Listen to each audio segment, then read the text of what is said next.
আমার নেতা কুরআন হাদিস সামনে নিয়ে যাইয়া দুটো ভোটের জন্য জিকাটি শিকারে ঢুকে পড়বে, যাত্রার সামনে যাই নত হবে, দুটো ভোটের জন্য আকাম করবে, আর তার নামের ইসলামের উপরে আমি তার পিছনে পিছনে দৌড়বো, আমাকে এই অনুমতি আল্লাহ দেয় নাই। কথাগণ, এই অনুমতি আল্লাহ আমাকে দেয় নাই। খুব সাবধান। লা তাআতা লিমাখলুকিন ফি মাসিয়াতিল খালিক। একজন শুকর আদায় করে, আমি মন্দিরে এসে আপনাদের সাথে পূজায় অংশগ্রহণ করতে পেরে আল্লাহ পাকের শুকর আদায় করি, আলহামদুলিল্লাহ। ভয় লাগে যে সে না আর এক জায়গা যে কলো, আমি আপনাদের সাথে মদের আড্ডায় এসে এক চুমুক মদ খেতে পেরে শুকর আদায় করি, আলহামদুলিল্লাহ। একই সাবধান, নো টক বা টুসকুত, কথা হবে না। আমি যতক্ষণ পর্যন্ত আমার রাজনীতি কুরআন সুন্নাহর সাথে সাংঘর্ষিক না হবে অতক্ষণ আমি তার দল করব। জামাত ইসলাম আসুক তারে চয়েস করি, চরমুনায় আসুক তারে চয়েস করি, আওয়ামী লীগও যদি হয় তারে চয়েস করি। যখনই এর বিরোধিতা কেউ করবে আমি তার সাথে একমত হতে পারবো। কথা বলেন ঠিক কি ঠিক না? যতক্ষণ আওয়ামী লীগ কুরআন সুন্নাহর সাথে বিরোধ না হবে, যতক্ষণ বিএনপি কুরআন সুন্নাহর সাথে বিরোধ না হবে, যতক্ষণ লাঙ্গল কুরআন সুন্নাহর সাথে বিরোধ না হবে, যতক্ষণ জামাত ইসলাম কুরআন সুন্নাহর সাথে বিরোধ না হবে, আরে যদি কুরআন সুন্নাহর সাথে বিরোধ হয় তাহলে যে দলই হোক না কেন আমি তারে পদদলিত করব। আমার সামনে মার্কা থাকবে কোরআন আর হাদিস, আমার সামনে প্রার্থী থাকবে আল্লাহর রাসূল। কথা বলুন ঠিক কি ঠিক না? যদি ধর্মীয় নেতা অন্যায় করে তাহলে আমি তার সমর্থন। মার্কা আমার দুইটা, আমাকে নবী শিখিয়ে দিয়ে গেছে, লান তাদিল্লু মা তামাসসাকতুম বিহিমা কিতাবাল্লাহি ওয়া সুন্নতি। অতক্ষণ পর্যন্ত পথভ্রষ্ট হবে না যতক্ষণ কোরআন আর আমার সুন্নাতকে সামনে রাখবা। মার্কা হবে দুইটা, এক নম্বরে কোরআন মার্কা, দুই নম্বরে হাদিস মার্কা। কথা কোন ঠিক ঠিক না? প্রার্থী হবে দুইজন, আল্লাহ এবং রসুল, আল্লাহ এবং রসুল। তাদের পক্ষ থেকে যদি কেউ আসে, তারা কারা? নবী পাক বলেন, ইন্নাল উলামা ওয়ারাসাতুল আম্বিয়া। আমি নবী চলে যাচ্ছি, আমি কিয়ামত পর্যন্ত প্রার্থী হয়ে তোমাদের সারা দুনিয়া চালাইতে পারবো না, আমার হায়াত শেষ চলে যাই। আমার পরে অ্যাসিস্ট্যান্ট হবে কারা? আল্লাহ পাকের কাছে আমি জিজ্ঞেস করছি, আল্লাহ আমার তো হায়াত শেষ চলে যাব, আমার এই ধর্মের দায়িত্ব কার জিম্মায় থাকবে? আল্লাহ পাক বললেন, কোরআন শরীফ পড়ে দেখো, যাদের সম্পর্কে আমি সার্টিফাই দিয়েছি তাদেরকে তুমি দায়িত্ব দাও। কোরআন শরীফের কোন আয়াত পড়বো? আল্লাহ বললেন তুমি পড়ো, ইন্নামা ইয়াখশাল্লাহা মিন ইবাদিহিল উলামা। একমাত্র আল্লাহকে ভয় করার মতো আর তোমার উম্মতের ভিতরে উলামায়ে কেরাম। আর যারা আল্লাহকে বেশি ভয় করে, তুমি নবীর অ্যাসিস্ট্যান্ট তারা হবে। কথা বলেন ঠিক কি ঠিক না? নবীদের ভিতরে আল্লাহর ভয় যেমন ছিল সেই রকম ভয় আর মানুষ আসবে না। কাজেই পরবর্তীতে যাদের ভিতরে ভয় বেশি তাদেরকে তুমি অ্যাসিস্ট্যান্ট বানাও। তারা কারা? ইন্নাল উলামা ওয়ারাসাতুল আম্বিয়া। নবী পাক বললেন, অ্যাসিস্ট্যান্ট নবী হবে উলামায়ে কেরাম। তোমরা উলামায়ে কেরামের শরণাপন্ন হও, আমি চলে যাচ্ছি, তারা তোমাদের কাছে যাইবে। এই কথাগুলো তারা বলবে, তাদের কথাগুলো মেনে চলবা, তাহলে কখনো পথভ্রষ্ট হবে না। যতক্ষণ পর্যন্ত উলামায়ে কেরাম কথা, খেয়াল করেন, যতক্ষণ পর্যন্ত উলামায়ে কেরাম কথায় আর কাজে মিল থাকে অতক্ষণ পর্যন্ত তার অনুসরণ। ঠিক কিনা? আমি উল্টো পাল্টা বলবো, কালকে থেকে আর ডাকবেন না আমাকে, বলে দিয়ে গেলাম। যখনই আমার কথায় কাজে গড়মিল পাবেন ডাকবেন না, আমার ওয়াজ শুনে আপনাকে লাভও নাই। আমি ওয়াজ করতে গেলে আপনাদের ভিতরে কেমন কেমন, ও হুজুর কি কইয়ে গেলি আর করলে কি, এই নাকি তুমি হুজুর আর এত ফাহা ফাহা কথা কও, আপনারা কবেন না? এই জন্য সব নবী রসুলকে আল্লাহ তাআলা সব দিক দিয়ে পুত পবিত্র রাখছে, যাতে এইরকম ক্রিটিসাইজ কেউ করতে না পারে। কোনো নবী কাফের মুশরিকরা তো আজীবন করবে, কিন্তু কোনো মোমেন মুসলমান আমার নবীর গায়ে একটা ফুলের টুকা মারারও সুযোগ পায়নি। কথা কোন ঠিক ঠিক না? খুব সাবধান, খুব সতর্ক। নবী আল্লাহ পাক বলেন, শান্তি যদি পাইতে চাও সংবিধান দুইটা, একটু কোন কয়টা? মূলনীতি দুইটা, ঈমান আর তাকওয়া। ঈমান আর তাকওয়া, বলেন ঈমান আর তাকওয়া। আল্লাহ পাক বলেন, ওয়ালাউ আন্না আহলাল কুরা আমানু ওয়াত্তাকাও। যদি দেশবাসী ইমানদার হয় আর মুত্তাকিন হয়, যদি দেশবাসী ইমানদার হয় আর মুত্তাকিন হয়, অর্থাৎ আল্লাহকে বিশ্বাস করে আর আল্লাহকে, আরে আমার দিকে তাকান, যদি আল্লাহকে বিশ্বাস করেন আর আল্লাহকে ভয় পান। আল্লাহ আছে, জোর হলো না, সত্যি আছে। বুড়ো হয়ে গেছে, দুর্বল হয়ে গেছে, চোখে কম দেয়, আল্লাহর ফান্ড খালি হয়ে গেছে। হ্যাঁ, আল্লাহ যেমন আল্লাহ সেরকমই আছে না নাই? আল্লাহ মারা যাবে আগামী বছর, 200 বছর পরে। ইউহয়ী ওয়া ইউমীত ওয়া হুয়া লা ইয়ামুত। সে বাঁচায় আর মারে, কিন্তু সে মরে না। কথা কোন ঠিক ঠিক না? আমার আল্লাহ আছে এই কথার বিশ্বাস। 2 নম্বরে আল্লাহকে ভয় পান। কেন ভয় পাবেন? আল্লাহ নিজে হাতে লাঠি ধরে পিটাই না। আরে আল্লাহু আকবার, আমার দিক তাকান। আমরা জজ সাহেবরে ভয় পাই কি পাই না? কারণ জজ সাহেবের মুখে এখন রায় ঘোষণা হবে। জজ সাহেব নিজে হাতে কোনো আসামিরে জীবনে একটা হাত দিয়ে থাপ্পড়ও মারে না, একটা সিমটিও মারে না, অথচ ভয় পাই জজরে। কারণ জজের হুকুমটা বড় বেকায়দা। উনি যা হুকুম দেবে পালন করার জন্য জল্লাদ আছে না নাই? জল্লাদে বাস্তবায়ন করবে। আমরা আল্লাহকে কেন ভয় পাই? আল্লাহ কামুল হাকিমিন ইনিল হুকমু ইল্লা লিল্লাহ। বিচার সব তার হাতে। আনা মালিক ইয়াউমিদ্দিন। তিনি বলেন বিচার দিনের মালিক আমি। আমি যারে বলবো এটা যাবজ্জীবন, ওইটা যাবজ্জীবন। যারে বলবো ফাঁসি, সে হয়ে যাবে ফাঁসি। আমার হাত থেকে বাঁচার কোনো উপায় নাই। লা তাজুলু কাদামা ইবনি আদম ইয়াউমাল কিয়ামা হাত্তা ইউসালা আন আরবা। 4 প্রশ্নের জবাব না দিয়ে আল্লাহর সামনে এক কদমও বাড়তে পারবা না। আনুমরিহি ফিমা আপনা। 80 বছরের হায়াতের হিসাব দাও, 40 বছরের হায়াতের হিসাব দাও, যে যতটুকু হায়াত পাইছো হিসাব দিয়ে যাও। 2 নম্বরে আনসাবাবি ফিমা আবলা। যৌবনকাল কোথায় ব্যবহার করেছো যুবক বলে যাও। আরে কলেজের পিছনে দাঁড়ায় কোন মেয়ের সাথে গল্প করছো, ওটাও ফেরেশতারা দেখছে। কতক্ষণ দেখছে কি দেখে নাই? আল্লাহ দেখেছেন। বিচার দিয়ে যাও। যৌবনকালটা রাতের কতক্ষণ তুমি সজাগ ছিলে, কি জন্য সজাগ ছিলে? মেসি নেইমার খেলা টেলিভিশনের সামনে দাঁড়াইয়া শীতের রাত্রে রাত 2টা 3টে 4টে ফজর পর্যন্ত দাঁড়ায় দেখেছো। কেন তুমি 2 রাকাত নামাজ শেষ রাত্রে উঠে পড়ো নাই? ফজরের নামাজটা জামাতে পড়তে পারো নাই? আরে বাইসাইকেল চালাইয়া উড়াকান্দে যাইতে পারো, তুমি বাইসাইকেল চালাইয়া কেন চরমোনাই যাইতে পারো না? বাইসাইকেল চালায় রবি ঠাকুরের মাজার দেখতে যাও, কেন বাইসাইকেল চালায় তুমি টঙ্গীর ইস্তেমায় যাও নাই? ও যুবক, এত কাম করেছো যৌবনকালে, ভালো কাজ কয়টা করেছো একটু বলে যাও। রাত্রে কোরআন কিতাব নিয়ে পড়তে বসলে তোমার চোখে ঘুম আসে, আর হাতে করে নিয়ে রাতের পর রাত 12টা 1টা 2টা পর্যন্ত ফেসবুক আর ইউটিউব দেখো। কয় যুবক গোল হয়ে বসে বসে গেম খেলো, তাতে তোমার ঘুম আসে না? তোমার যৌবন তো আমি এজন্য দেই নাই, তোমার চক্ষু দুটো ও কাজের জন্য দেই নাই। আলাম নাজআল্লাহু আইনাইন ওয়া লিসানান ওয়া শাফাতাইন। তোর 2টা চোখ তোর আব্বা দেয় নাই? আমার আপনার 2টা চোখ আছে না নাই? চোখ দুটো কি আব্বা দেছে? একটু কান কে দেছে? চোখ দুটো কি মা দেছে? আর আব্বার বল কে দেছে? রাজা বাদশাহ আমার নেতা আমার চোখ দেয় নাই, কাজে তার হুকুমে আমার চোখ চলবে না। আমার জবান আর ঠোঁট দিয়ে কথা বলিয়ে কে দেছে? এই জবান দিয়ে স্লোগান কার হবে? আল্লাহর স্লোগান হবে। নেতা আমাকে জবান দেয় নাই, ঠোঁট জিহ্বা দেয় নাই, আমি তার পিছনে মিথ্যা স্লোগান দিতে পারবো না। হ্যাঁ, স্লোগান বোতল ভাইকে দিলে ভোট, শান্তি পাবে দেশের লোক। বহু বোতল বাইরে দিয়ে দেখছি ভোট, সে বোতল বাইরে অশান্তিতে বিভিন্ন জায়গা লুকাই ফেলায় থাকে বিভিন্ন সময়। তো কথা ঠিক না? যেই বোতল ভাইয়ের পিছনে নাচছি সেই বোতল ভাইয়েরই তো খবর নাই। তারে আমি ভোট দিলি শান্তি পাবো, তার নিজেরই তো শান্তি নাই, তারে ভোট দিলি শান্তি পাবো কোন দায়িত্ব? কতক্ষণ না কা কাজে দুনিয়ার কোনো মানুষকে স্লোগান দেওয়ার জন্য আল্লাহ আমার জবান দেয় নাই। আমি বলবো 2টা মার্কায় দিলে ভোট, শান্তি পাবে দেশের লোক। কোরআন মার্কায় দিলে ভোট, শান্তি পাবে দেশের লোক। হাদিস মার্কায় দিলে ভোট, শান্তি পাবে দেশের লোক। ইমানদার হইলে মানুষ, শান্তি পাবে দেশের লোক। আর পরহেজগার হইলে মানুষ, শান্তি পাবে দেশের লোক। কতক্ষণ?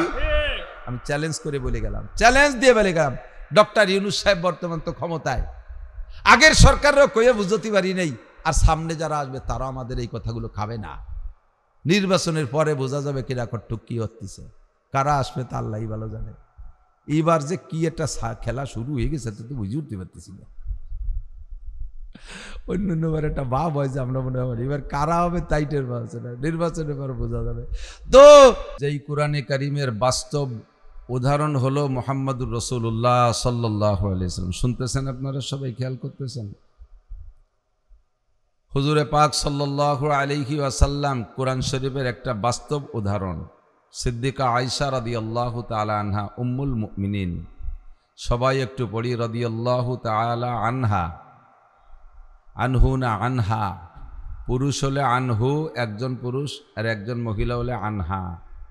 নারী বা পুরুষ 2জন হলে আনহুমা, পুরুষ ততাধিক হলে 2-এর অধিক হলে আনহুম, মহিলা 2-এর অধিক হলে আনহুন্না। আগের টুক রাদিয়াল্লাহ, ঠিক আছে? তো সিদ্দিকা আয়েশা রাদিয়াল্লাহু তাআলা আনহা নবী আলাইহিস সালাতু ওয়াস সালামের স্ত্রীদের ভিতরে সবচাইতে অল্প বয়সী। হুজুরের ঘরে স্ত্রী হিসেবে গিয়েছেন তখন মাত্র বয়স 9 বছর। কয় বছর? 9 বছরে আমাদের মেয়েরা 2-3 পড়ে, ঠিক না? আর 9 বছরে আয়েশা পূর্ণাঙ্গ হুজুরের স্ত্রী হিসেবে ঘরে ঢুকে গেছে। তখন হুজুরের ঘরে আর কোনো স্ত্রীও নেই, খাদিজা মক্কায় থাকতে ইন্তেকাল করেছেন। আর হুজুরের সাথে বৈবাহিক জীবনযাপন করেছেন মাত্র 9 বছর। টোটাল 18 বছর বয়সে আয়েশার 18 বছর বয়সের সময় হুজুরের ইন্তেকাল হয়ে গেছে।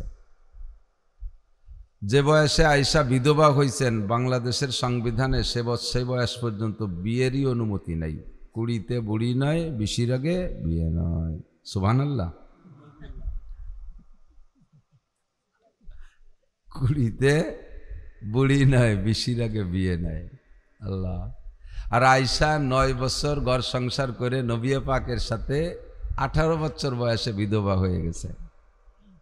আর এত জাহিন আর এত ব্রেনি মহিলা আল্লাহ তাআলা ইসলামকে ধরে রাখার জন্য যুগে যুগে এরকম মানুষ তৈরি করে রাখেন। ঘরোয়া মাসআলা যত আছে, মেয়েলি মাসআলা, সব মাসআলা সিদ্দিকা আয়েশা সংগ্রহ করেছিলেন।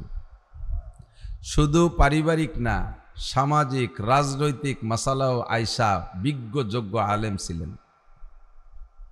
একবার হযরত ওমর রাদিয়াল্লাহু তাআলা আনহুর খিলাফতকালে, তখন তো দেশ অনেক বড় হয়ে গেছে। কত বড়?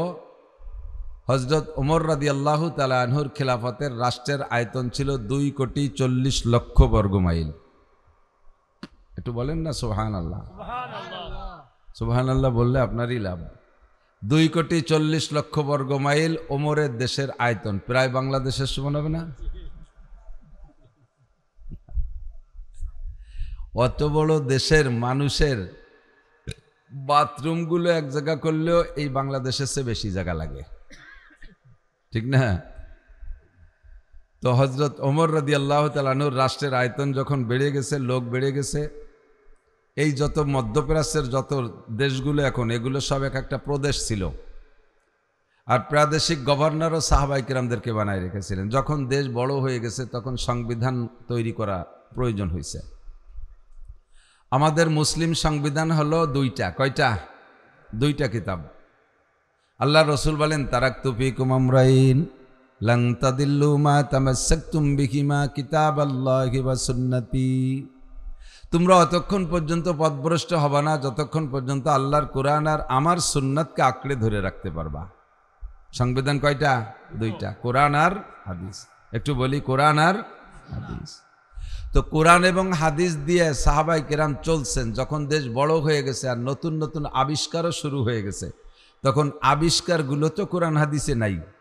যেমন ধরে নেন, এই ক্যামেরা কি রসুলের জমানায় ছিল? সাহাবায়ে কেরামদের জমানায় ছিল?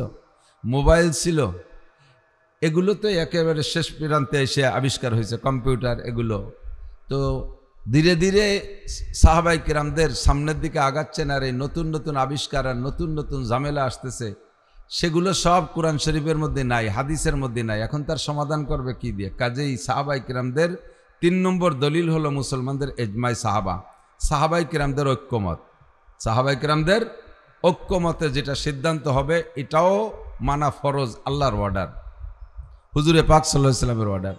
তখন হযরত ওমর রাদিয়াল্লাহু তাআলা আনহু সংবিধান তৈরি করার জন্য, যেমন আমাদের বর্তমানে সংবিধান নিয়ে ভারী ঝামেলা চলতেছে না, 72-এর সংবিধান চলবে না, 71-এরটা চলবে না, তার আগেরটা চলবে না, তারপরেরটা চলবে না, ফিরে আবার ইন্ডিয়ারটা বানাইতে যাবে, কদিন পর আর এক দল আসবে, তারা কয় যে ওটাও চলবে না। খালি সংবিধান পাল্টাতে পাল্টাতে হায়াত শেষ। বাংলাদেশের 12টা বাজে 13টা হয়ে যাবে। তো কোরআন শরীফ আর হাদিস এমন সংবিধান, মুসলিম সংবিধান, সেই 1500 বছর আগেও যেমন চলতো এখনও সেরকম চলে। চলে কি চলে না? কোরআন শরীফের সংবিধান সেই কালে সেই মূর্খদের মধ্যে নাজিল হয়েছে, যে সময় বলা চলে যে প্রযুক্তির কিছুই ছিল না, সে সময়ও কোরআনের আদর্শ যেমন গ্রহণযোগ্যতা রাখতো, এখনও হুবহু একই রকম রাখে। সে সময়ও তেলাওয়াত যেমন লাগতো, এখনও তেলাওয়াত এরকম লাগে। লাগে কি লাগে না? কোরআন শরীফের কোনো একটা আয়াতকে কি পাল্টানোর প্রয়োজন বলে মনে হয় নাকি? যে এটা এ জামানায় চলে না, এটা আর কিছুদিন আগে ছিল, বাদ ও জায়গায় আর একটা আয়াত জয় দাও, এরকম কোনো কায়দা আছে নাকি? নাই। তো হযরত ওমর রাদিয়াল্লাহু তাআলা আনহু সাহাবায়ে কিরামদেরকে নিয়ে সংবিধান তৈরি করার জন্য বসছেন।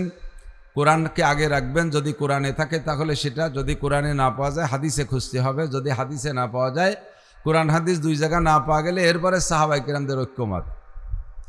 তো সাহাবায়ে কিরামরা বিভিন্ন নীতির উপরে সংবিধান তৈরি করছেন। লাস্টে এসে ঠেকছে শিক্ষানীতি। কি নীতি? শিক্ষানীতির উপরে সংবিধান তৈরি হবে। তো সাহাবায়ে কিরাম খুঁজলেন কোরআন শরীফের ভিতরে, হ্যাঁ বলা হয়েছে লেখাপড়া করতে হবে। আল্লাহ পাক বলেন কুল হাল ইয়াস্তাবিল্লাযীনা ইয়ালামুনা ওয়াল্লাযীনা লা ইয়ালামুন, জাননেওয়ালা আর না জাননেওয়ালা, শিক্ষিত আর মূর্খ কখনো এক সমান হইতে পারে না। কাদের দাম বেশি? শিক্ষিত লোকের দাম বেশি। আপনি বলেন আর না বলেন, আল্লাহ বলেন ইয়ারফাইল্লাহুল্লাযীনা আমানু মিনকুম ওয়াল্লাযীনা উতুল ইলমা দারাজাত, যাদেরকে আল্লাহ তাআলা ইলম দান করেছেন ঈমানের সাথে, তাদের দাম দুনিয়ায় সবচাইতে বেশি। তাদের দাম সবচাইতে, আপনি আমি স্বীকার করি না করি, আল্লাহর কাছে দাম হলেই তো হলো। হ্যাঁ, আল্লাহ পাক রব্বুল আলামিন বলেন দুনিয়ার কেউ যদি কেউ একজনকে সম্মান দেয় না, কিন্তু লোকটাকে আমার কাছে খুব ভালো লাগে, সেটা কে? ইন্না আক্রামাকুম ইনদাল্লাহি আতকাকুম, তোমাদের মধ্যে সবচাইতে সম্মানী কে? আমরা বলবো সবচেয়ে সম্মানী বর্তমানে প্রধান উপদেষ্টা, তারপরে স্বরাষ্ট্র উপদেষ্টা, এরপরে পররাষ্ট্র উপদেষ্টা, এরপরে উপদেষ্টা মণ্ডলী, এরপরে সচিবরা, এরপরে সহকারী সচিবরা, এরপরে নামিয়ে এসে ডিসি সাহেবরা, এরপরে টিওনো সাহেবরা আমাদের কাছে সম্মানী। কিন্তু এগুলো যদি নামাজ কালাম না পড়ে, শরীয়ত না মানে, আল্লাহর কাছে ওকে 5 পাইরও দাম নাই, ফুটো বাইরেও দাম নাই। কতক্ষণ ওগুলো যদি ইমান না থাকে, ওদের ফুটো বাইরেও দাম নাই। ফুটো ভাই চেনেন? গোড়ার ডিম চেনেন? মুরব্বীরা চেনে। আগেরা বলে ফুটো ভাই এক প্রকার ভাই ছিল না, ফুটো পয়সা।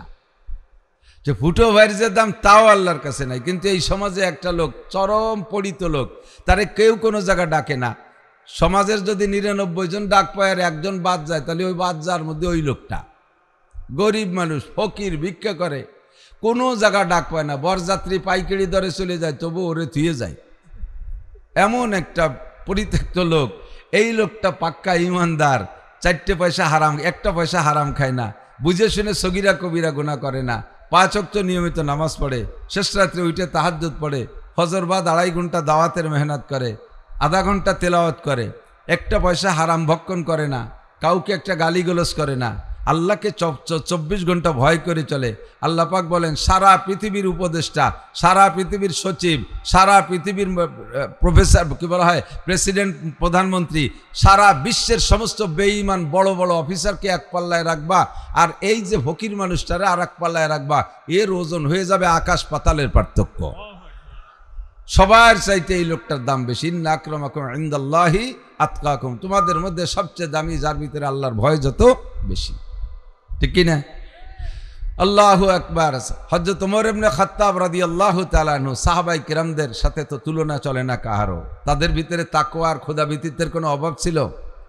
শিক্ষা নীতি নিয়ে আলোচনা করতে যাইয়া কোরআনে খুঁজে পাই নাই। কোরআনের ভিতরে বলা হয়েছে শিক্ষা বড় দামি জিনিস, যারা শিক্ষিত তারা দামি, কিন্তু কতটুকু পড়তে হবে তা বলা হয়নি। হাদিসের ভিতরে আসছে, হুজুর বলেন অনেক শিক্ষার কথা আসছে। হুজুর বলেন খায়রুকুম মান তাআল্লামাল কুরআনা ওয়া আল্লামা, তোমাদের মধ্যে সবচাইতে দামি ওই ব্যক্তি যে কোরআন পড়ে আর কোরআন পড়ায়, কোরআন শিক্ষা দেয় আর কোরআন শিক্ষা নেয়। এই লোকটা সবচেয়ে দামি। বলেন এই লোকটা, কথা কয় না, এই লোকটা সবচেয়ে দামি। আমরা অবশ্যই এই জায়গা বলতে যাই অনেক এড্ডা বেড্ডা উড়ে বেলাই। হাদিসে কয় সবচেয়ে দামি যে কোরআন পড়ে আর যে কোরআন পড়ায়, কিন্তু আমরা বলি সবচেয়ে দামি যে কোরআন পড়ে আর কোরআন পড়ায়, তার চেয়ে দামি ডিসি। সবচেয়ে ভালো যে কোরআন পড়ে আর কোরআন পড়ায়, তার চেয়ে ভালো এসপি। দুনিয়ার কে কতটুক ভালো বিভিন্ন সময় যাচাই বাছাই হয়, সময় সময় ধরা পড়ে যায়, বলা তো মুশকিল, বললাম না। আল্লাহ পাক রব্বুল আলামিন, নবী পাক বলেছেন সবচাইতে ভালো, সবচেয়ে দামি ওই ব্যক্তি যে কোরআন পড়ে আর কোরআন পড়ায়। আপনি মাস্টার, কোরআন পড়েন, দামি হয়ে যান। এটা হুজুর বলে নাই। সবচেয়ে ভালো ওই হাফেজ, সবচেয়ে ভালো ওই মৌলানা, সবচেয়ে ভালো মৌলানা নাসির, সবচেয়ে ভালো শামসুল হক ফরিদপুর। আল্লাহ নাম বলে নাই। এনি ম্যান এভরিবডি, প্রত্যেকটা মানুষ। আপনি স্টুডেন্ট, কলেজের ছাত্র, কোরআন পড়েন, আপনিও দামি হয়ে যাবেন। আপনি ডাক্তার, ইঞ্জিনিয়ার যা হন, তাতে কোনো বাধা নাই। আপনি কোরআনটা পড়ে দামি হয়ে যান। এবার নবী পাক সাল্লাল্লাহু আলাইহি সাল্লাম বলেন তালাবুল ইলমি ফারিদাতুন আলা কুল্লি মুসলিমিন ওয়া মুসলিমাত, দ্বীনি ইলম শিক্ষা করা প্রত্যেকটা মুসলমান নর নারীর উপরে ফরজ।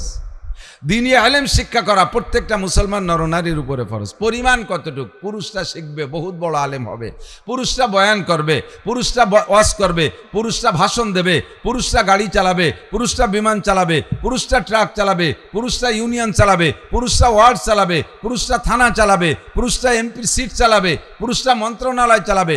সব বাহিরের বড় কাজ। পুরুষরা দেশ বিদেশ যাবে, দিনের দাওয়াতের জন্য ইংল্যান্ড যাবে, আমেরিকা যাবে, ফ্রান্স যাবে, ইটালি যাবে, অস্ট্রেলিয়া যাবে, জাপান যাবে, জার্মান যাবে, সারা পৃথিবী পুরুষরা ঘুরবে দাওয়াতের জন্য। কাজেই প্রত্যেকটা ভাষা শেখাও পুরুষের জন্য জরুরি। এটা হলো পুরুষদের শিক্ষানীতি তৈরি হয়ে গেল। এখন মহিলারা কতটুকু শিখবে, তাদের উপর তো ইলমে দ্বীন শিক্ষা করা ফরজ। এই ব্যাপারে কোনো মাপজোব হাদিসের মধ্যে পাওয়া যাচ্ছে না, কোরআন শরীফের আয়াতের মধ্যে কেউ বলতে পারতেছে না, সব থেমে গেছে। দীর্ঘক্ষণ পর্যন্ত বসে থেকে যখন কোনো সুরাহায় আসতে পারছে না, তখন হযরত সাহাবায়ে কেরাম বললেন, হুজুর কোরআন হাদিসে পাইনে যেতে পারে, আমরা বুদ্ধি দেই, একটা কিছু হয়ে যাক, আমরা পরামর্শ দেই। হযরত ওমর বললেন, সংসদ আজকে এই পর্যন্ত, আমার একটা জানার জায়গা আছে, ওই জায়গাতে একটু জানিয়ে নেই, তারপরে বলবো।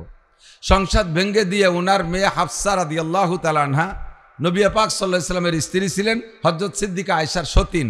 তখন তো হুজুর নেই, হাফসাকে নিয়ে হযরত ওমর আয়েশার বাড়ি গেলেন, যে বলতেছেন, ইয়া উম্মুল মুমিনিন মা ক্বালা রাসূলুল্লাহ সাল্লাল্লাহু আলাইহি ওয়াসাল্লাম ফি তালিমিন নিসা।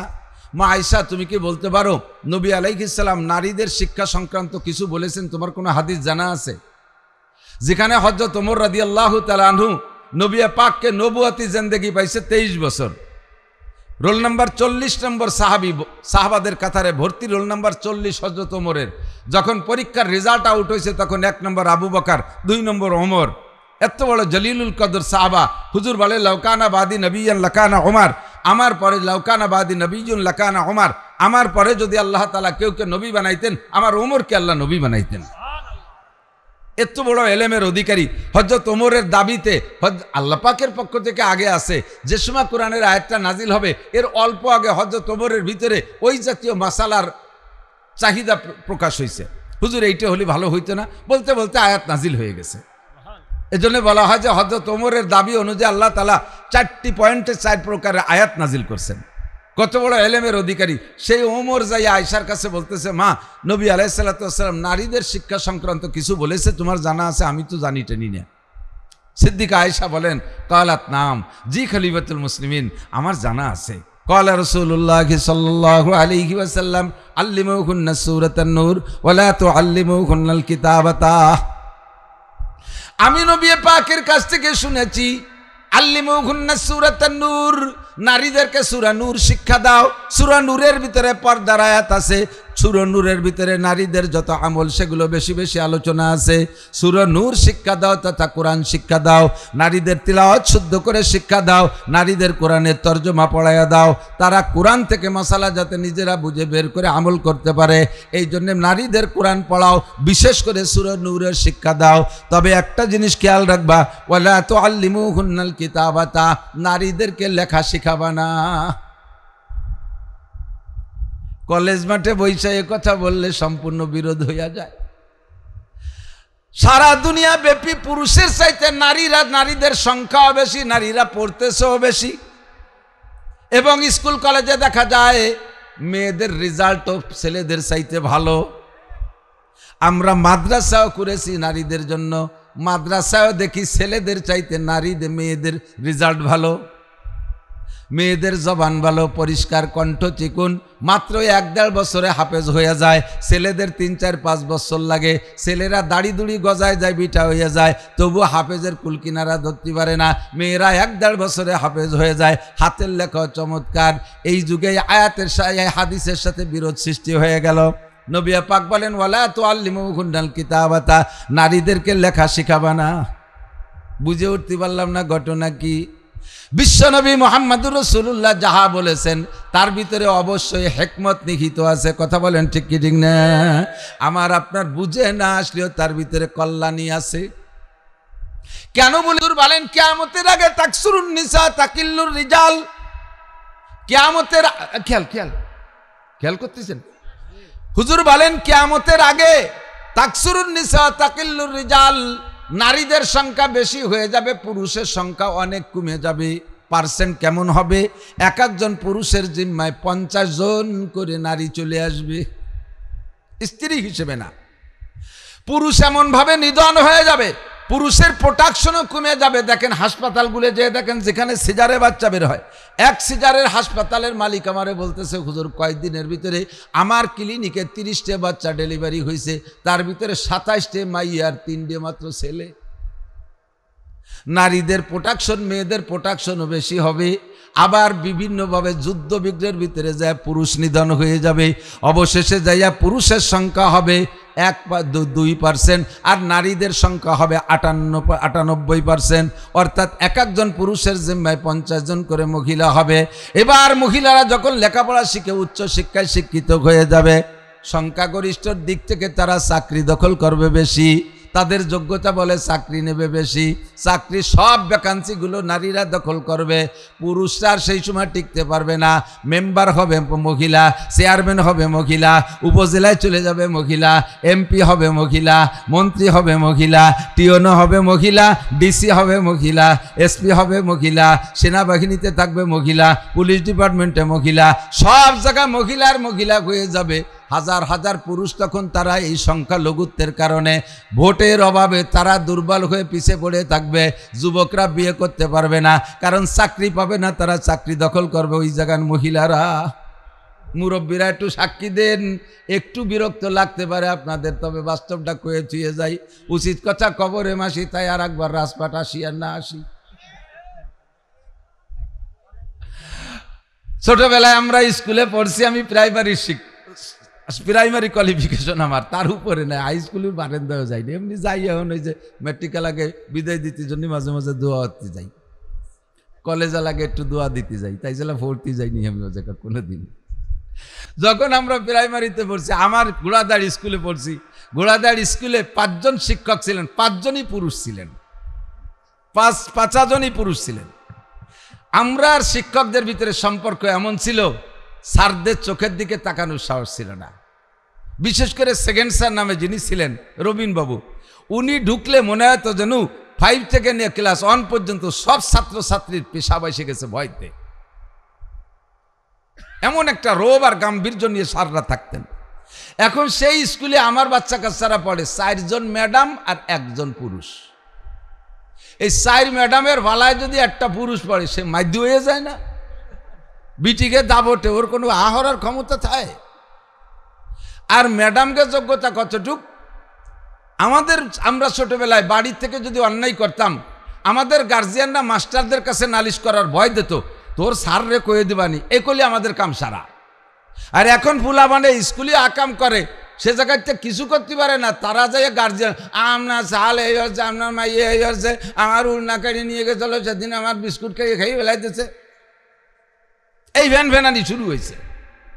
কতক্ষণ নারীদেরকে আল্লাহ তাআলা ও কাজের জন্য বানায় নাই। তাদের বানানোর উদ্দেশ্য কি? ইয়া নিসা আন-নবী লাস্তুন্না কাআহাদিম মিনান নিসা ইন ইত্তাকাইতুন্না ফালা তাখদানা বিল কওলি ফায়াতমাআল্লাযী ফি কলবিহি মারাদুন ওয়া কুলনা কওলাম মারুফা ওয়া কারনা ফি বুয়ুতিকুন্না ওয়ালা তাবাররাজনা তাবাররুজাল জাহিলিয়াতিল উলা। মহিলা, তুমি আওয়াজ তোমার পর্দায় রেখে সর্বদা গানের মেলায় আসর করে হয়ো না তুমি বেপর্দা, কাউন্সিলে আসর করে হয়ো না তুমি বেপর্দা, হাটবাজারে আসর করে হয়ো না তুমি বেপর্দা। মহিলারা আট করে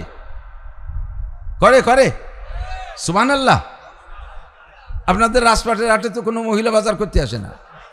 কিছুদিন পর পুরুষ মাইনাস হয়ে যাবেন।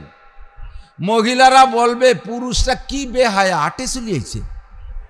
2-1 জন যদি আটে যান, তাহলে বিটিরা আপনাকে ধিক্কার দেবেন, পুরুষরা কি বেহায়া, আটে চলিয়েছে বিটা মানুষ, তাও বোরকা ছাড়া আইছে,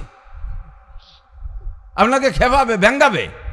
এ পুরুষরা কি বেহায়া, বোরকা ছাড়া রাজপাটের হাটে চলিয়েছে। 8 ওনাকে দখলে, যার কায়দা কিনা কথা কন। পুরুষরা বাজার করে, তা তাকে সয়ে যায় না। কি গুড়ার ডিম কিনে নিয়ে আসে, পচা মাছ, কুইয়ে মাছ, যা দায় ঠিক তা যা, তোমার মাছ তুমি কিনে খাও। এই করে করে বাড়াই দিয়েছেন। নবী পাক কেন বলেছেন? আমার বুঝার বিষয় দোস্ত, মাথা লাগাইলে বুঝবেন নবী পাকের কথার মধ্যে জাতির কল্যাণ আছে। নবীর কথা বাদ দিয়ে যখন ওভারটেক করে নিজেরা সংবিধান তৈরি করা শুরু করছেন, তখন তো এই মানব জাতির পতন শুরু হয়েছে। মানবতা বলতে নাই। নবী পাক বলেন, ওই ব্যাখ্যা দিয়ে আমার দায়িত্ব না। আমার অল্প দিনের নবুয়তি হায়াত, মাত্র 23 বছর আমি নবুয়তি করেছি। গোটা দুনিয়া ঘুরে আমার বলার সময় হয় নাই, সমস্ত জাতিকে তার ভাষা দিয়ে আমারে বুঝিয়ে দেওয়ার সময় হয় নাই। আল্লাহ পাক আমাকে আরবি বানাইছে, আরবি ভাষায় আমি সংবিধান দিয়ে গেলাম, আরবি ভাষায় আমি সূত্র বলে গেলাম, এর ভিতরে ব্যাখ্যা করে তুমি ডুবাই দেখো। আমার নবী বলেছেন, দাড়ি রাখো পুরুষরা, দাড়ি রাখো পুরুষরা, দাড়ি রাখা ওয়াজিব, লম্বা দাড়ি রাখো, কসু সারে বা ওয়াফুল্লোহা, মোসরে ছোট করো, দাড়িরে বড় করো। এর ভিতরে কি কি লাভ আছে এইটা বলার সময় আমার নাই। একদিন তোমরা প্রযুক্তি দিয়ে গবেষণা করে বিজ্ঞান খাটাইয়া এই দাড়ির ফায়দা তোমরা খুঁজে বের করবা। ইদানিংকালে মেডিকেল সায়েন্সের বিজ্ঞানীরা আবিষ্কার করেছে, দাড়ি কাটবেন যত বেশি, দাড়ি পাকবে তত তাড়াতাড়ি। মাথার চুলের উপর দিয়ে, উপরেও কাটি, এই সাইডেও কাটি। বলেন তো কোন জায়গার চুল আগে পাকে? এই সাইডের চুল আগে পাকে, কারণ এই জায়গায় বেলেট খুর লাগছে বেশি, ও মায়ের খাইছে বেশি, মায়ের ঠেলাও পাইয়ে গেছে, অকালে বুড়ো হয়ে গেছে। দাড়ি কাটবেন যত বেশি, পাকবে তত বেশি। 2 নম্বরে, দাড়ি কাটলে এর প্রভাব কত দূর যায়? দাড়ি যত বেশি কাটবেন, চোখের পাওয়ার তত বেশি তাড়াতাড়ি নষ্ট হবে। দাড়ি যত বেশি কাটবেন, আভ্যন্তরীণ মাইর খাবেন, সেক্স পাওয়ারের উপর পর্যন্ত এর হস্তক্ষেপ চলে, যৌন ক্ষমতা দুর্বল হয়ে যায় ধীরে ধীরে। দাড়ি বেশি কাটলে ডায়াবেটিস তাড়াতাড়ি হয়, দাড়ি বেশি কাটলে গনোরিয়া হয়, দাড়ি বেশি কাটলে গণ পেশাব হয়, ইত্যাদি ইত্যাদি সমস্যা সব দাড়ির মধ্যে রয়েছে। আমার নবী এত ব্যাখ্যা দিয়ে যান নাই। নবী একটা কথা বলেছেন, কসু সারে বাবা ফুল্লোহা, মোসরে ছোট করো, দাড়িরে বড় করো। নবী বলেছেন, লা তাবুলু কায়মান, দাঁড়িয়ে খাড়িয়ে পেশাব করো না। কেন করবা নাই? কেন বলার সময় আমার নবীর নাই। মাত্র 23 বছর জিন্দেগিতে গোটা মানব জাতির সংবিধান দিয়ে যাবে, অল্প সময়ের ভিতরে এত ব্যাখ্যা দিয়ে যাইতে পারেন নাই। নবী শুধু সূত্র বলে দিয়ে গেছেন, হ্যাঁ দুনিয়ার মুসলমান, দাঁড়িয়ে খাড়িয়ে পেশাব করো না। কেন পেশাব করবা না? এবার তোমার বিজ্ঞান খাটায় গবেষণা করে দেখো, দাঁড়িয়ে পেশাব করার মধ্যে লাভ না লস। বিজ্ঞানীরা আবিষ্কার করেছে, দাঁড়িয়ে পেশাব করলে চোখের পাওয়ার দুর্বল হয়ে যায়, দাঁড়িয়ে পেশাব করলে চেহারার নূর কমে যায়, দাঁড়িয়ে পেশাব করলে সেক্স পাওয়ার কমে যায়, দাঁড়িয়ে পেশাব করলে ডায়াবেটিস হয় তাড়াতাড়ি, দাঁড়িয়ে খাড়িয়ে পেশাব করলে কিডনি মার খেয়ে যায় তাড়াতাড়ি, কিডনি ড্যামেজ হয়ে যায়, আভ্যন্তরীণ নানান রোগ সব দাঁড়িয়ে খাড়িয়ে পেশাবের মধ্যে। এখন বসা পেশাবখানা তো সরকারিভাবে যা বানাচ্ছে, তারপরে বিভিন্ন পাম্পে, স্টেশনারি, এয়ারপোর্টের, ওর মধ্যে বসার কায়দাই নেই। সে বইয়ের বাসা একটা ভাইতে তুইছে উপরে, বইয়ের বাসা চেনেন? পোলা বানান তো বইয়ের বাসা না, আইতা চেনবে কি? মুরব্বীরা কথা কর না কা, তাল গাছে আগে ঝুলনো থাকতো না বইয়ের বাসা, আর দাঁড়ায় পেশাব করা লাগে, সে বইয়ের বাসা ভাইতে তুইছে না। সিরামিক দিয়ে বইয়ের বাসা একটা ভাইতে তুইছে, দাঁড়ায় ছাড়া পেশাব করার কায়দা নেই। আমরা বসে পেশাব করতে গেলে এবার নিচে পেশাব পাবে, আর আছে পেশাবের টুঙ্গি নাক বরাবর। আর পাইকারি দরে ডায়াবেটিস, কারণ ডায়াবেটিসের ঔষধ বানাইছে, তা বেচতে হবে, বেচার জন্য রুগী বানাতে হবে না। এই রুগী বানাচ্ছে দাঁড়ায় দাঁড়ায় মুতাইয়া। সিজারের ঔষধ বানাইছে, সিজার করে বাচ্চা বের করলে মোটাটা পাওয়া যায় হাসপাতাল আলারা। কাজেই সিজারের জন্য তারা আগের থেকে প্রস্তুতি নিয়েই ফেলায়। ইদানিংকালে বাচ্চাটা পেটে আসার সাথে সাথে পরামর্শ দিয়ে দিয়েছে ফেসবুক, ইউটিউব, টেলিভিশনে, যে বাচ্চা গর্ভে আসার সাথে সাথেই আপনারা ডাক্তারের শরণাপন্ন হন, ডাক্তারকে দেখান বাচ্চা কোন পজিশনে আছে। বাচ্চার বয়স 1 দিন না 2 দিন না 3 দিন, কেবলমাত্র পেটে গেছে, তার বয়স কটুকটা মাপা শুরু হয়ে গেছে। ভ্যান চালায়, রিক্সা চালায়, কিষেন বেছে, সেও বউডারে নিয়ে 1-2 দিন পরে চলে যাবে হাসপাতালে। ফার্স্ট চান্সে যাওয়ার সাথে সাথে এমন ঔষধ দিয়ে দেবে যার নর্মাল ডেলিভারি হবে না, পরে সিংকাটি বেরোনো লাগবে।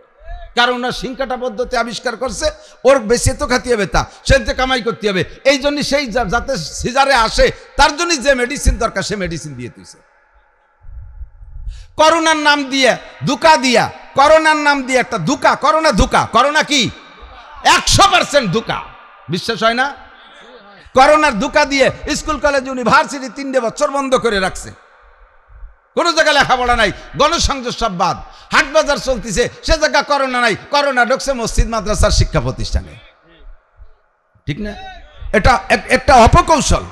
আর করোনা যে কিছু না, বুয়া, ব্লাং, ফালতু ধোঁকা, 100 ভাগ গ্যারান্টি দিয়ে আমি বলতে পারি। সে সময়ও কইছি, এখনও কই, সে সময়ও কইতাম। বাড়ি যাওয়ার পরে একদিন আমারে বাড়ির থেকে বলতেছে যে আপনি এই ওয়াজটা বাধ্য করেন, কারণ সারা দুনিয়া হলো করোনার পক্ষে, আর আপনি উল্টোভাবে কইতেছেন, কোন সময় ধরে নিয়ে যাবেন। আমি কই নেয় নেই, তবু করতে থাকবো। করোনা যে দুকা, তার প্রমাণ হলো ওই সময় স্কুল কলেজ বন্ধ, কেজি কিন্ডারগার্টেন প্রাইমারি বন্ধ, আমরা মাদ্রাসাগুলো খোলা রাখছি। সামনের গেট খোলা রাখলে পুলিশই বাধা দেয়, এই জন্য সামনের গেটে তালা যে পিছন যে দরজাটা কেটে ওই দিকে ঢুকছি।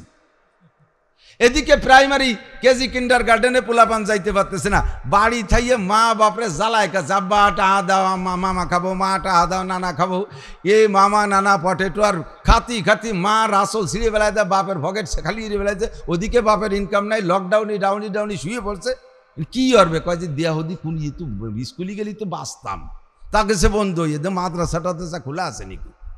ওদিকে যে মাদ্রাসা খোলা, দমাদম সিট মধ্যে দিতে পারিনি, এত ছাত্র। আল্লাহ মুস্কি হাসে, হুজুররা তোমরা ওয়াজ করে ছাত্র আনতে পারো না মাদ্রাসা, আমি 1 করোনার নাম দিয়ে দাও, কি পরিমাণ ভরি ফেলে, খালি গর্বা নাই ছাড়াও। জায়গা কম, ছাত্র বেশি, সুতি দে ইলিশ পাইলিংয়ের মধ্যে একটা ঠ্যাঙের মধ্যে একটা পাও বরিয়ে দিয়ে কাজ করে মুহমুহির শুয়াই, তুই একটা নাহের শ্বাস 12 আর একটা নাক দিয়ে উল্টো বাইতে 12 হয়ে গেছে, তবু একটা ছাত্রর করোনা হয়নি, একটা আলেম তালবে আলিমের করোনা হয়নি। কথা কন, সারা বাংলাদেশে একজন আলেম উলামার করোনা হয়নি। তা করোনা যদি সোয়াশুই হয় আর এ যদি রোগী হয়, তাহলে তো হুজুররা মরি সাফ হয়ে যাবে। আর করোনার সময় ডেলি মাহফিল করছে, আমার আগে 3 জন বক্তা ওয়াজ করে গেছে, এই শ্বাসের থেকে হালকা থুকো সেটে মাইক্রোফোনের মধ্যে যায়, এর পরের বক্তা এসে নাক দিয়ে শুয়ে দেয় যে গন্ধ আছে নাকি, তা ওনার করোনা নাহের মধ্যে ঢুয়ে গেছে আগে। তো এই একটা হুজুর তো বক্তার আমরা করোনায় মরলাম না। এই বিলাং ফায়ার দিয়ে করোনার ওষুধ বানাইয়া বেশি কোটি টাকা কামাই করছে, পিপি বেশি টাকা কামাই করবে, মাস্ক বেশি টাকা কামাই করবে, ফাঁকে মুসলমানের পাইন মারি ছেড়ে দেবে। সেই করোনার টিকা দেওয়ার কারণে সেই ডাক্তার আজকাল বলতেছে লক্ষ মানুষ চর্মরোগ, খাইজুরি চুলকার দাঁত পাশায় ফসে যাচ্ছে।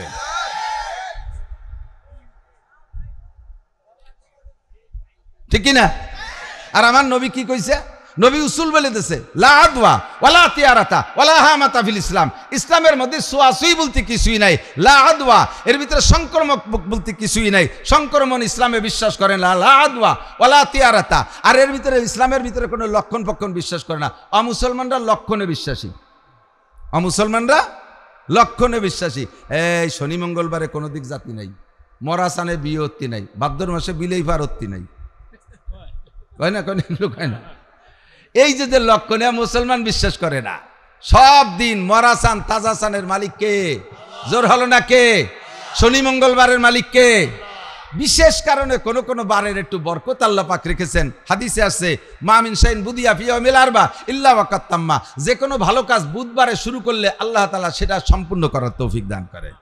সোমবার আমার নবীর জন্মদিন, দিনটা বলো ভালো, এই হিসেবে ভালো, তাই বলে মঙ্গলবার খারাপ তা কইনি। শুক্রবার জুমার দিন দামি দিন, এ দিনটা বড় ভালো, তাই বলে শনিবার খারাপ, সেদিন বিয়ে হবে না, এরকম না। ইসলামে এই লক্ষণ পছন্দ করে না। ওয়ালা হামাতা, হাম মানে বুম, রাতের বেলা ওই উল্লু কয় উর্দুতে, রাত আমাদের দেশে কয় বুতুম, রাতের বেলা গাছে বুতুম পাখি কুক কুক করে ডাকে না? এই দেশের মানুষ কি কয়, কোনো বাড়ির দ্বারা যদি ডাকে তাহলে সেই বুতুম কারণে বাড়ি কার যেন অসুখ বিসুখ হতে পারে। এই একটা আকিদা আছে না নাই? এটা শিরিক। এটা কি শিরিক? কোনো বুতুমের ডাকের ভিতরে এই কোনো ক্রিয়া নাই। বুতুম ডাকবে না, তা কি করবে? তুমি রাত্রি নাহে তেল দিয়ে নাবিতি তেল মাহিয়ে কম্বল মুড়ি দিয়ে ঘুমাই রইছো, ও তো সারা রাত কুক কুক করে জিকির করে, ও তো জিকির করে। সে ডাকলি যদি তোর অসুখ হয় তা তুই অসুখে যা, মরি যা। সে করে জিকির, সদায়ে কুমরিয়া বাসাদ বকুকু, সদায়ে কুমরিয়া বাসাদ বকুকু, बगोशे मंदराया दल्लहू, चमन में चू चू कर कहते हैं बुलबुल के फूलू में अल्लाह मिया तू ही तू है, तू ही तू, तू ही तू है, तू ही तू। फुलेर मध्य बुलबुल पाखी मुख दिया अल्लाह मियार जिकिर करे, फुलेर मध्य अल्लाह तुमी, मधुर मध्य अल्लाह तुमी, फलेर मध्य अल्लाह तुमी, सब जगह मिष्टिर मध्य अल्लाह तुमी। फुलेर भितरे मुख दिए डाके, रात भर बुतुम पाखी कुक कुक करे अल्लाहर जिकिर करे, और तुमी मने करो जे अशुक অসুখ, ও কয় কুক মানে আল্লাহু, আর তুমি সরো অসুখ। এই বিশ্বাস কয় হুজুর দেখছি, আপনি যাই কন ওইরকম তো হয় দেখি। সে কথা হাদিসে কুদসির মধ্যে আল্লাহ কয়, আনা ইনদা জন্নে আবদি বি, বান্দা আমার সম্পর্কে যেমন ধারণা করে আমি বান্দার সাথে সেরকম আচরণ করি। তুমি যদি মনে করে যে কুক পাখি ডাকলে আগা ভাদা হবে তাহলেই হবে, আর যদি মনে করে সে তার জিকির করে তো করে। বাড়ির মধ্যে কাউটা উড়িয়ে গেছে ডাকতি ডাকতি, কি যেন দুঃসংবাদ দিয়ে গেল।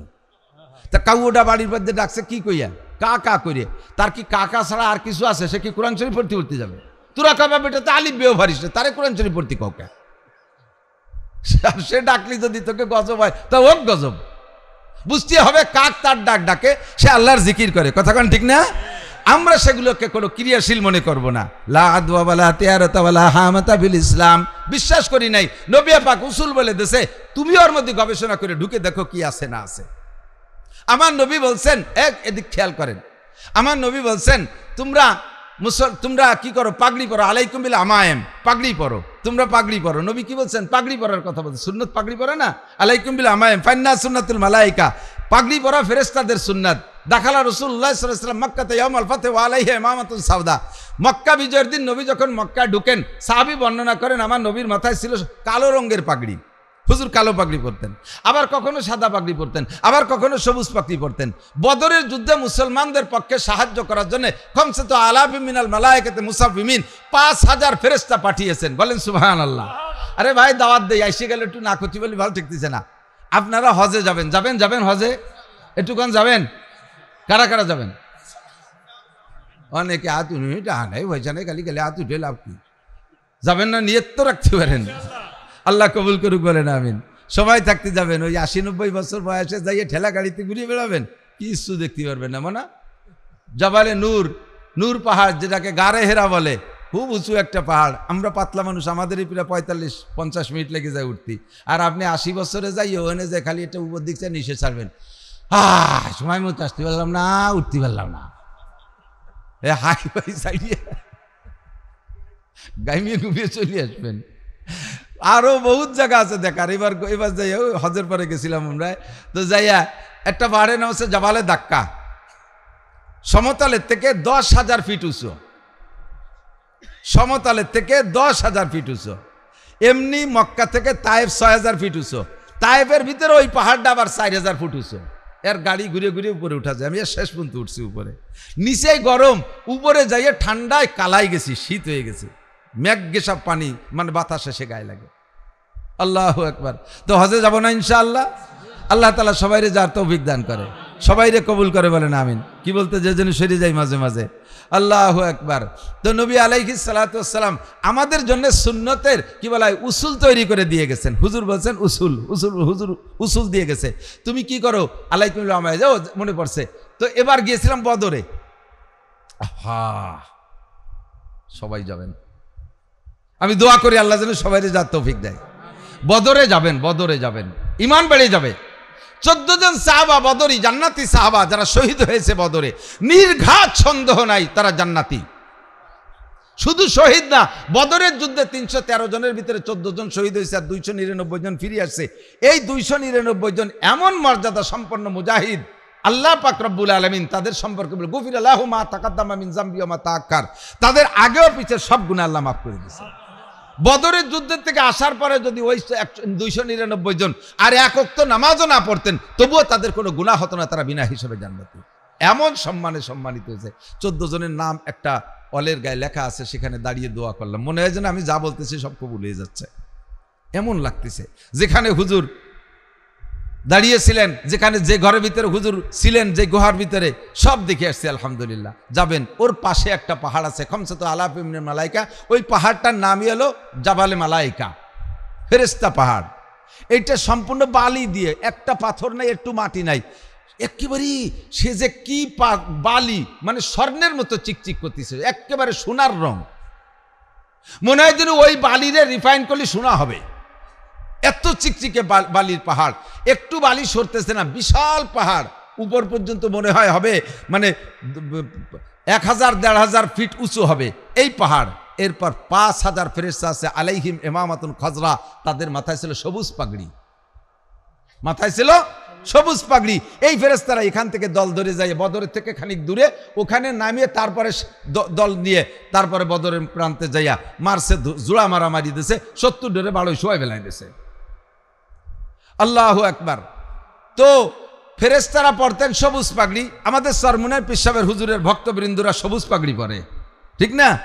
আবার মুফতি নুরুল আমিন সাহেব, তারপরে মিখলের উলামায়ে কিরাম, আরও উলামায়ে কিরামরা আছে, তারাও কালো কালো পাগড়ি পরে। আবার অনেকে আছে কালো সাদা পাগড়ি পরে। আফগানি মুজাহিদিনদের মাথায় কালো কালো সাদা মিক্সার পাগড়ি। এই পাগড়ির কথা হুজুর বলছেন, পাগড়ি পরো। তা কয় যে হুজুর আপনার সুন্নত এদি এইটা মনমোহন সিংও পরে, ভারতের শিখ পাল্টি, ওরা কিন্তু পাগড়ি পরে।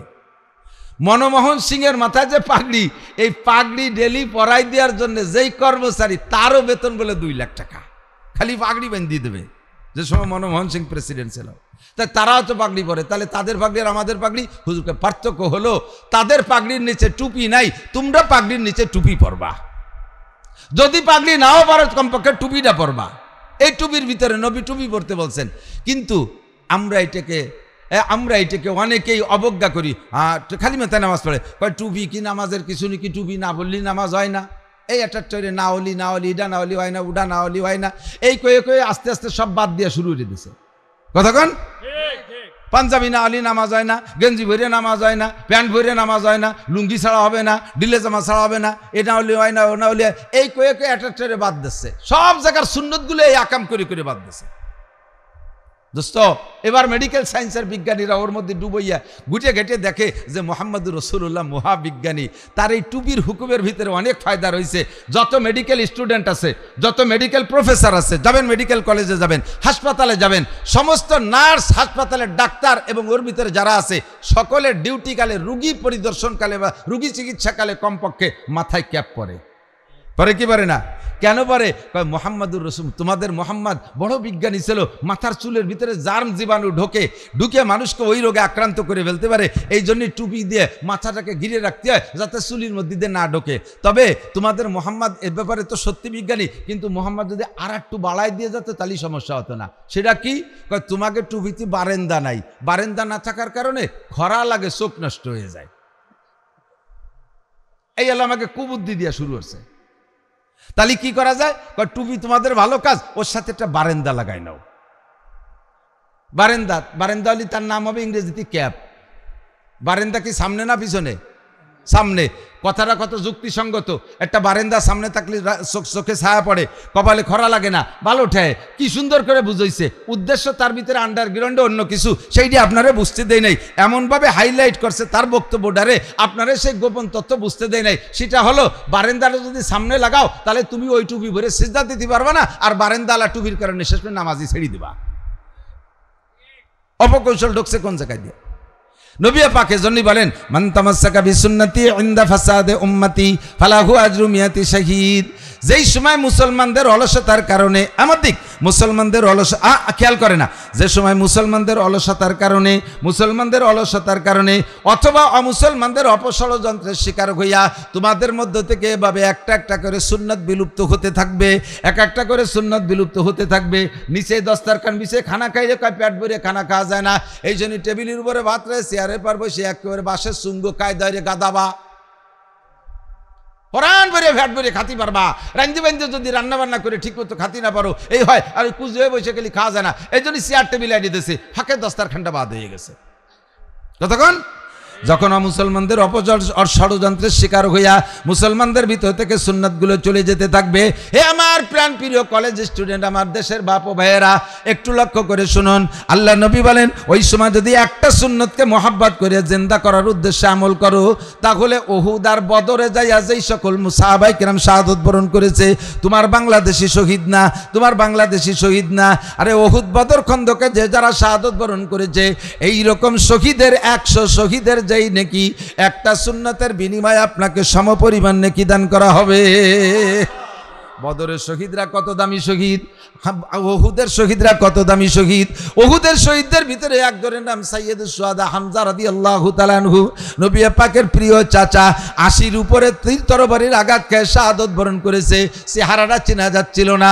আর একজন শহীদ যুবক, আমার যুবক, আর একজন শহীদ যুবক শহীদ সবে মাত্র বিবাহ করেছে, নতুন স্ত্রী নিয়ে মাত্র 2-1 রাত বাসর করেছে।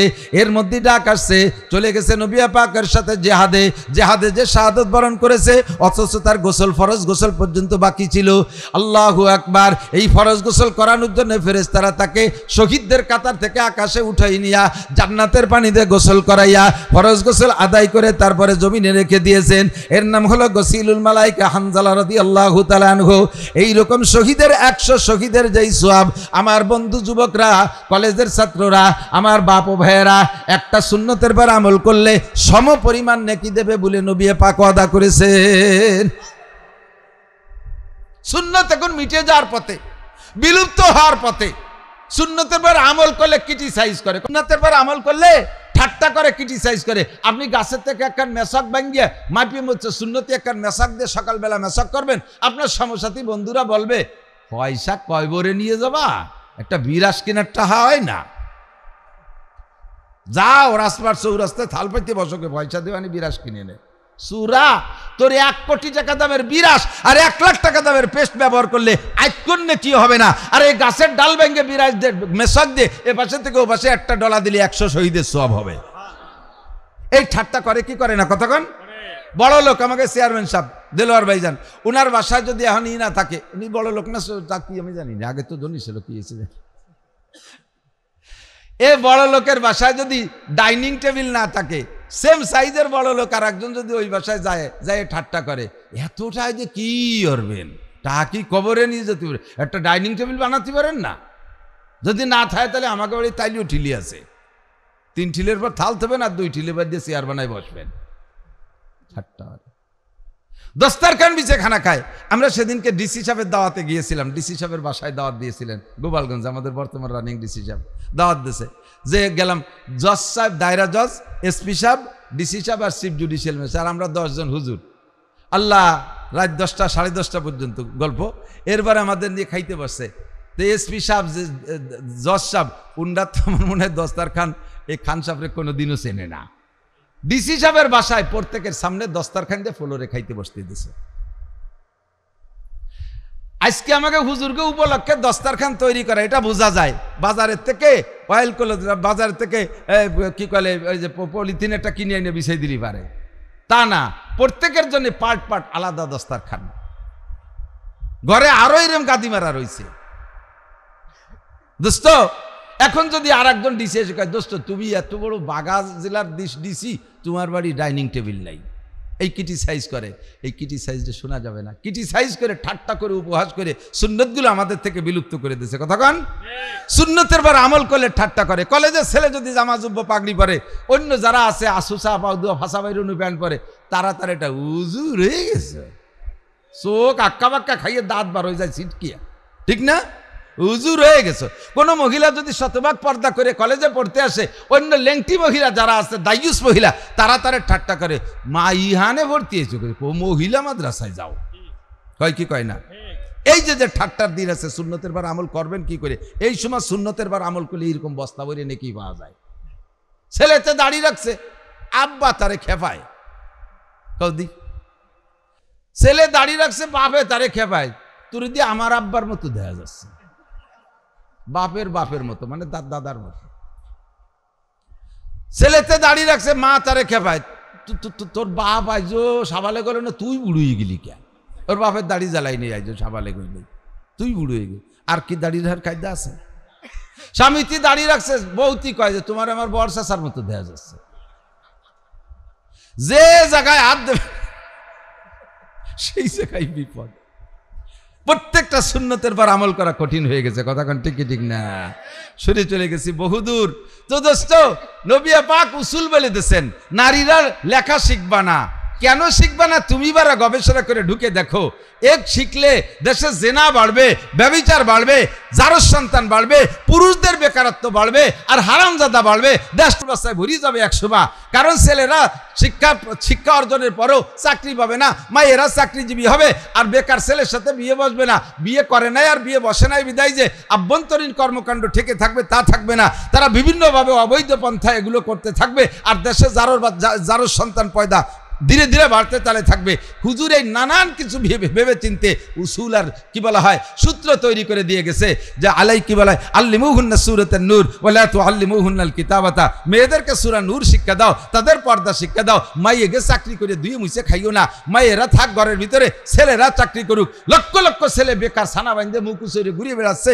এই খেজুর গাছ কাটা গাছিকে মতো ব্যাগ হয়েছে না আজকাল।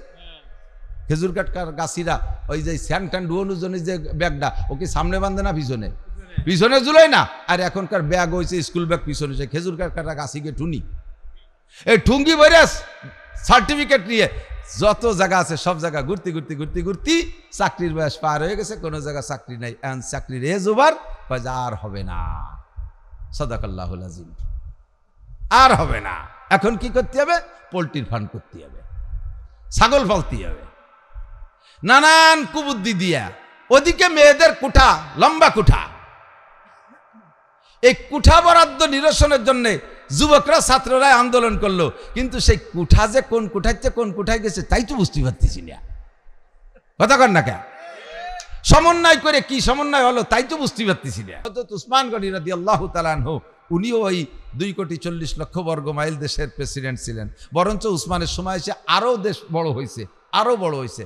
তো হযরত উসমান তো আগের থেকে ধনী মানুষ, আর ধন সম্পদ খেয়াল করেন, কেউ কেউ যদি আল্লাহ তাআলা ধন সম্পদ দেয়, হালাল ভাবে দেয়, এটা দোষের না। হালাল ভাবে সারা পৃথিবীর মালিক হলিও কোনো সমস্যা নাই। সম্পদ পাইয়া নিয়ামত পেয়ে একটু শুকর আদায় করবেন, আলহামদুলিল্লাহ। তাহলে কোটি কোটি কোটি কোটি হাজার কোটি টাকার শুকর কাফারা আদায় হয়ে যাবে। আর হারাম ভাবে সাইরেনার মালিক হলিও ভাষা চামড়া থাকবে না, পিটি সালা বাঁধতে যাইয়েন। শস্য তেল মাহাজেন যাতে বাড়ি স্লিপ করে চলে যায়। হারাম ভাবে সাইরেনার মালিক হলিও খবর আছে, ঠিক না? নিয়ামত পাইয়া অনেকে আছে ব্যবহার করে না। এদিক বহুত মানুষ আছে 10-20 বিঘে জমির মালিক, ছেলেরা টাকা পাঠায়, বাজারে যায়, বাজার করতে একেবারে সন্ধ্যের আগে যাইয়ে দেয় যে কয়টা পচা ফুটি টুটি আছে এই কিনে নিয়ে আসে। জীবনে আগাটা আটে যায় না, ভালো একটা মাছ কিনে খায় না, অত লক্ষ লক্ষ টাকার মালিক আছে না এরকম? না শকর, না শকর, অকৃতজ্ঞ।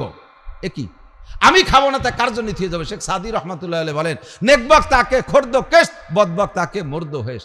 ভাগ্যবান সেই লোকটা যে লোকটা কামাই করে হালাল ভাবে পরাণ ভরে খাইয়ে গেল আর আখেরাতের জন্য কিছু করে গেল, এই লোকটা ভাগ্যবান, এই লোকটা ভালো। আর বদবক তাকে মর্দ হেস, আর কপাল বুড়া সে জীবন ভরে গামছা মুড়াই দিয়ে কাঁসাইয়ে কামাই করিয়ে গার রক্ত পানি করে ইনকাম করিয়ে সব থিয়ে চলে গেল, খাইয়েও গেল না পরাণ ভরে, আখেরাতের জন্য কিছু করে গেল না। দামি একটা লুঙ্গি ভরবে না, জীবন ভরে 250 টাকা দামের লুঙ্গি, 2 দোয়া দেওয়ার পরে তার মার মোড় কাটিয়ে যায়। নামাজে মসজিদে দাঁড়ালি পরে সামনের মুসলে পিছন দিয়ে তাকালি, ওনার আউলাকে সব দেখা যায় এক্সের মতো। কতক্ষণ? অথচ সে 2000 টাকা দামের লুঙ্গি কিনে ভরতে পারে। ভালো একটা মাছ খাবে না, ভালো একটা জামা পরবে না, ভালো একটা লুঙ্গি কিনে পরবে না, ভালো একটা শাল কিনে গায়ে দেবে না, ভালো একটা বেড বিছানা কিনে তারপর শোবে না। সেই পুরো নিয়ে আদিকালি খেতা, তার কোনার মধ্যে উড়োস আর সারপুকা রাত বর কামলা তিতালে থায়। একটা মশারি বানাবে না, মশারি বানাইছে তা বছরের মধ্যে ধোবে না, ছাগলের মুতির গন্ধ তাতে। ল্যাবের টাকা আয় দেশে সে আদিকালিয়া শিমুল তুলোর ল্যাব ম্যাগের মতো জায়গায় জায়গায় ফাঁকা হয়ে গেছে, জায়গায় জায়গায় শুয়া, তার মধ্যে ডুব দিয়ে শুয়ে দেয়, নিঃশেষ মারিয়ে দেয়, তলের নিঃশেষ উপরে উঠে যায়। তুমি টাকা দিয়ে কি করবা? টাকা দিয়ে কি করবা? পরাণ ভরে খাবেন, পরাণ ভরে খাবেন, তৌফিক হলে ভালো গাড়ি কিনবেন, মোটর সাইকেল কিনবেন, দামি গাড়ি কিনবেন। টাকা দিয়ে কি করবেন? আপনি ব্যবহার করে যাবেন না, থুয়ে চলে যাবেন। যারা যাদের জন্য রেখে চলে যাচ্ছেন মায়া করে, কয়েকদিন আপনি মরার পরে হয়তো বেশি 4 দিনের দিন মিলাদ একটা দ্বিতীয়বারে, আর আমরা তো মিলাদ খেয়ে ফেলাইছি করে, এখন মিলাদ কপালে তো উঠে গেছে, তাও পাবেন না। শেষ যাইয়া সাই গোষ্ঠী আইসে কামলা কামলি করবে, আর আপনার কবরের উপরে বাড়িয়ে তিতালে থাকবে, আপনার নামে কিচ্ছু দেবে না। নেকবক তাকে ক্ষুদ্র কেশ। ঠিক আছে, তো আমি কি বুঝতে পারছি? আমি মিথ্যে কথা কইছি নাকি? মিথ্যে কথা কইছি? খুঁজে দেখেন এই প্রমাণ আছে না নাই? এরকম ছোটো ছোটো মানুষ আছে না যে কিচ্ছু খায় না? আস্তাগফিরুল্লাহ, পরাণ ভরে খাবেন। আমার যখন ছিল না তখন খাই নেই, তখন পড়ি নেই, পারি নেই, ছাত্র বয়সে অত্যন্ত করেছি। চেয়ারম্যান জানে, চেয়ারম্যানের বনাই বাড়ি ফুকরো, মান্নু চেয়ারম্যান। আমি শেষ মাস চেয়ারম্যানের বাড়ি লজিং থাকি। বহুদিন আমি এরকম গেছে যে সাবানের অভাবে কাপড়টা ধুয়ে মসজিদে যায়, একটা জামা, অনলি একটা জামা, একটা লুঙ্গি ভালো, আর একটা লুঙ্গি ছিঁড়া, একখান গামছা, একটা গেঞ্জি, এই পরে লেখাপড়া করছি। ক্লাসে ফার্স্ট ছিলাম। অভাবের কারণে পড়ালেখা নষ্ট করিনি, প্রচণ্ড অভাব অতিক্রম করে আসছি। বহু রাত কেরোসিন তেলের অভাবে আর এক বাড়ি যখন লজিং থাকছি, কেরোসিন তেল ওনাদের বাড়ি লজিং থাকার চেয়ারম্যান দেলোয়ার ভাইয়ের বোন আমাকে কেরোসিন তেল দিতেন হেরিকেনে। সে সময় তো কেরোসিন তেল কারেন্ট ছিল না। অন্য জায়গায় লজিং গেছি, সেখান থেকে কেরোসিন তেল দেয় না। বহু চাঁদনি রাত দেখে দেখে রাতের বেলা চোখের পাওয়ার ভালো ছিল, রাত্রে কিতাব চাঁদনি রাত্রে বাইরে বসে পড়ছি, হেরিকেন জ্বালাইনি যে তেল নাই। এই অভাব চলে গেছে। ছাত্র ভাইদের পুরন স্যান্ডেল ফেলাই দিয়েছে পঞ্চ, তাতে সেলাইনির পাইপের ফিতে দিয়ে পাই দিছি। অভাব যখন ছিল পাই নেই ব্যবহার করি। যখন আল্লাহ তৌফিক দিছে, এমনি সাজগোজ পছন্দ হয় না, ওই যে অতিরিক্ত সাজ ওইটা আমার ভালো লাগে না। পোশাকের ভিতরে যে একটু যথাসাধ্য দামি, যথাসাধ্য আরামদায়ক এগুলো ব্যবহার করি। লুঙ্গিটা দামি পরি, জামাটা পাতলা জামা, পাতলা কাপড়ের পরি, এটা দামি কাপড়। গাড়ি আল্লাহ পাক দেশে দামি গাড়ি। সব কিছুতে দেশে যখন বাজারে যাব, আমার কাছে পকেটে থাকতে আমার সাথে ভালো মাছ কেন কিনবে, আরেকজন কিনতে পারবে, ভালোটা আমি কিনবো। আসেন আমার সাথে গোপালপুর বাজারে যাবেন, ইনশাআল্লাহ দেখবেন জাইলিরা আপনাকে চাইতে আমারে ডাক দেবে আগে। আমি দামাদামি কয় টাকা দে, উঠেই দে, পরাণ বেড়ে খাবো, আমার টাকা দিয়ে সেও খুশি থাকবে, আমিও খাবো। খাবো না কেন? কেন খাবো না? কার জন্য থুয়ে যাবো? হযরত উসমান রাদিয়াল্লাহু আনহু যখন খাইতে বসতেন 20 প্রকারের তরকারি নিয়ে বসতেন, 20 প্রকার। তো এক সাহাবা বলছে যে হুজুর, আবু বকর তো এরম খাতো না, ওমর তো এরম খাতো না, আপনি এত খান কেন? কয় যে খাইতো না, সে না খাইয়ে চলে গেছে, তাকে সেল না খাইনি, আমি খাবো না, তাই খাবে কিনা? দুনিয়ায় যত মখলুক আছে যারা খায়, যত প্রাণী আছে, মানুষ সহ সমস্ত মখলুকের জন্য খাদ্য বরাদ্দ হয় আসমান থেকে। কোত্থেকে? অফিস সামাই রিজকুকুম ওয়া মা তুআদুন,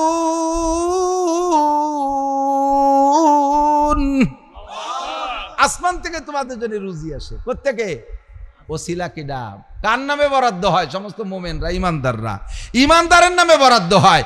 ইমানদারের নামে, আপনাদের নামে বরাদ্দ। খাইয়ে যায় ডোনাল্ড ট্রাম্প, খাইয়ে যায় নেতানিয়াহু, খাইয়ে যায় নরেন্দ্র মোদী, খাইয়ে যায় ওয়াং সং সুচি, খাইয়ে যায় চাইনালারা, খাইয়ে যায় হিন্দু বুদ্ধ খ্রিস্টানরা। বরাদ্দ আমাদের নামে, আমরা খাবো না, আমাদের নামে বরাদ্দ ওরা খাবে, এটা হতেই পারে না। কথা বলেন ঠিক ঠিক না? আমি পরাণ বলে খাইয়ে থাকলে খাবে, না থাকলে পরে যা খুশি করি বেড়াবে। 500 বরযাত্রী যান, 500 বিয়েতে বরযাত্রী যান, 500 লোকের জন্য যে খানা অ্যারেঞ্জ হয়েছে, এটা ওসিলা কেডা? বর। ওসিলা কেডা? আমাকে ওই জায়গার এক বিয়েতে সবাই বরযাত্রীরা সাইজে গুজে রেডি হয়েছে, বর কাশি বগলের ডাঙ্গায় যায়। একজন কয় তোর বিয়েতে আমরা যতই যাবি রে, কারণ আমার হলো ফাট কাটতে হবে, মাঝে বাইরে নিয়ে যাও।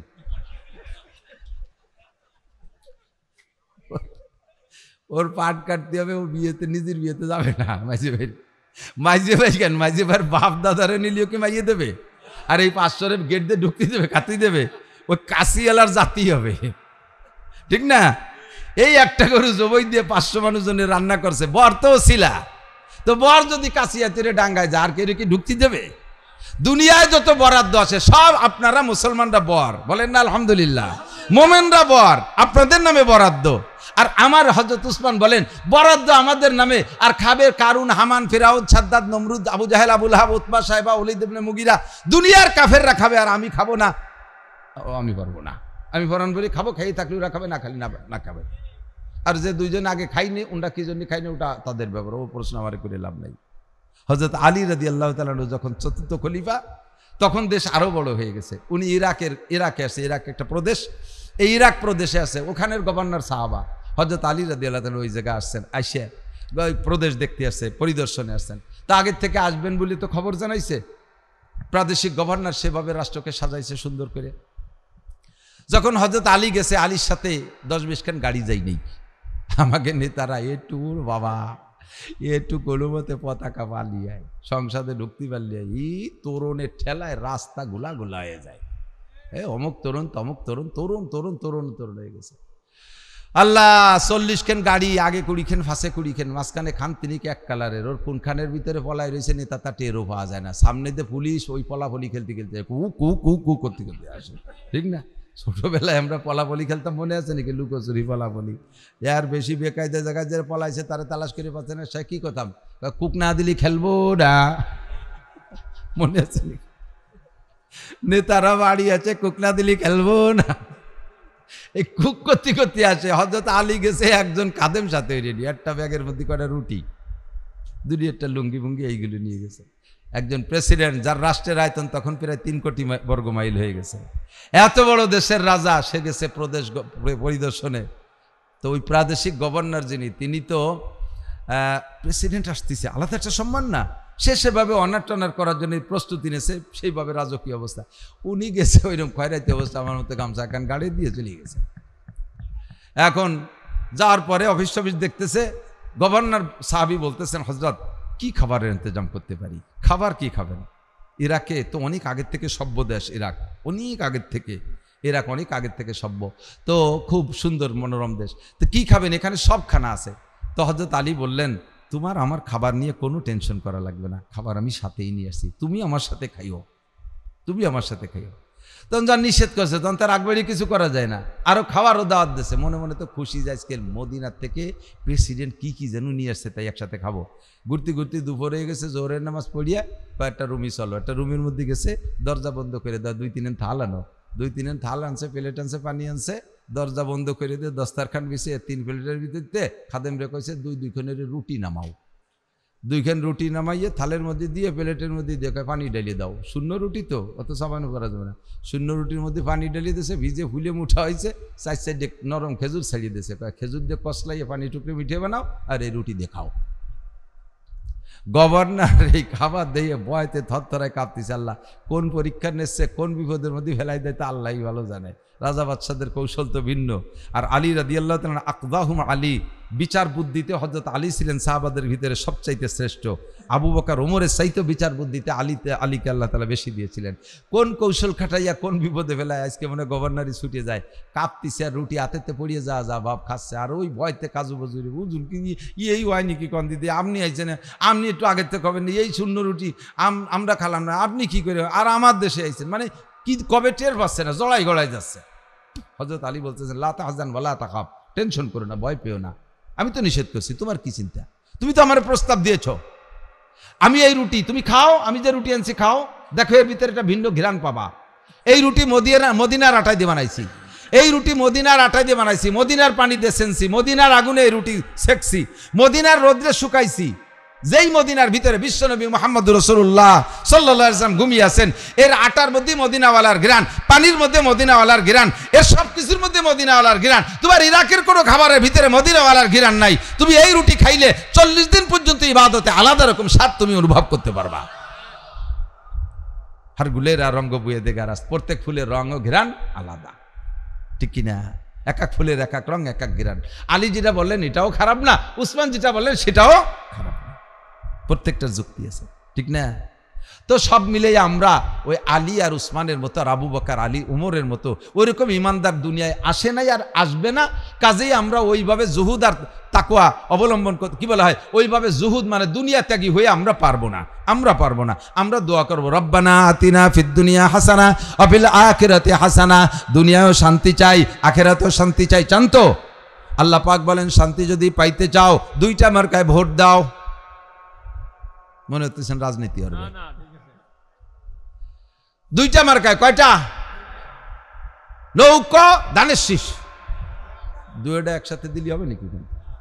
তাহলে কি লাঙ্গল দাড়ি ফেলা, রিক্সা ট্রাক, দেওয়ালগড়ি বট গাছ, এসব মার্কা না।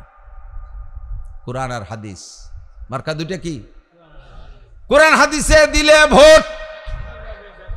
গোপালগঞ্জে মানুষ তো ভয় পাচ্ছে, কত সব ভয় শেষ। 2টা মার্কায় দিলে ভোট।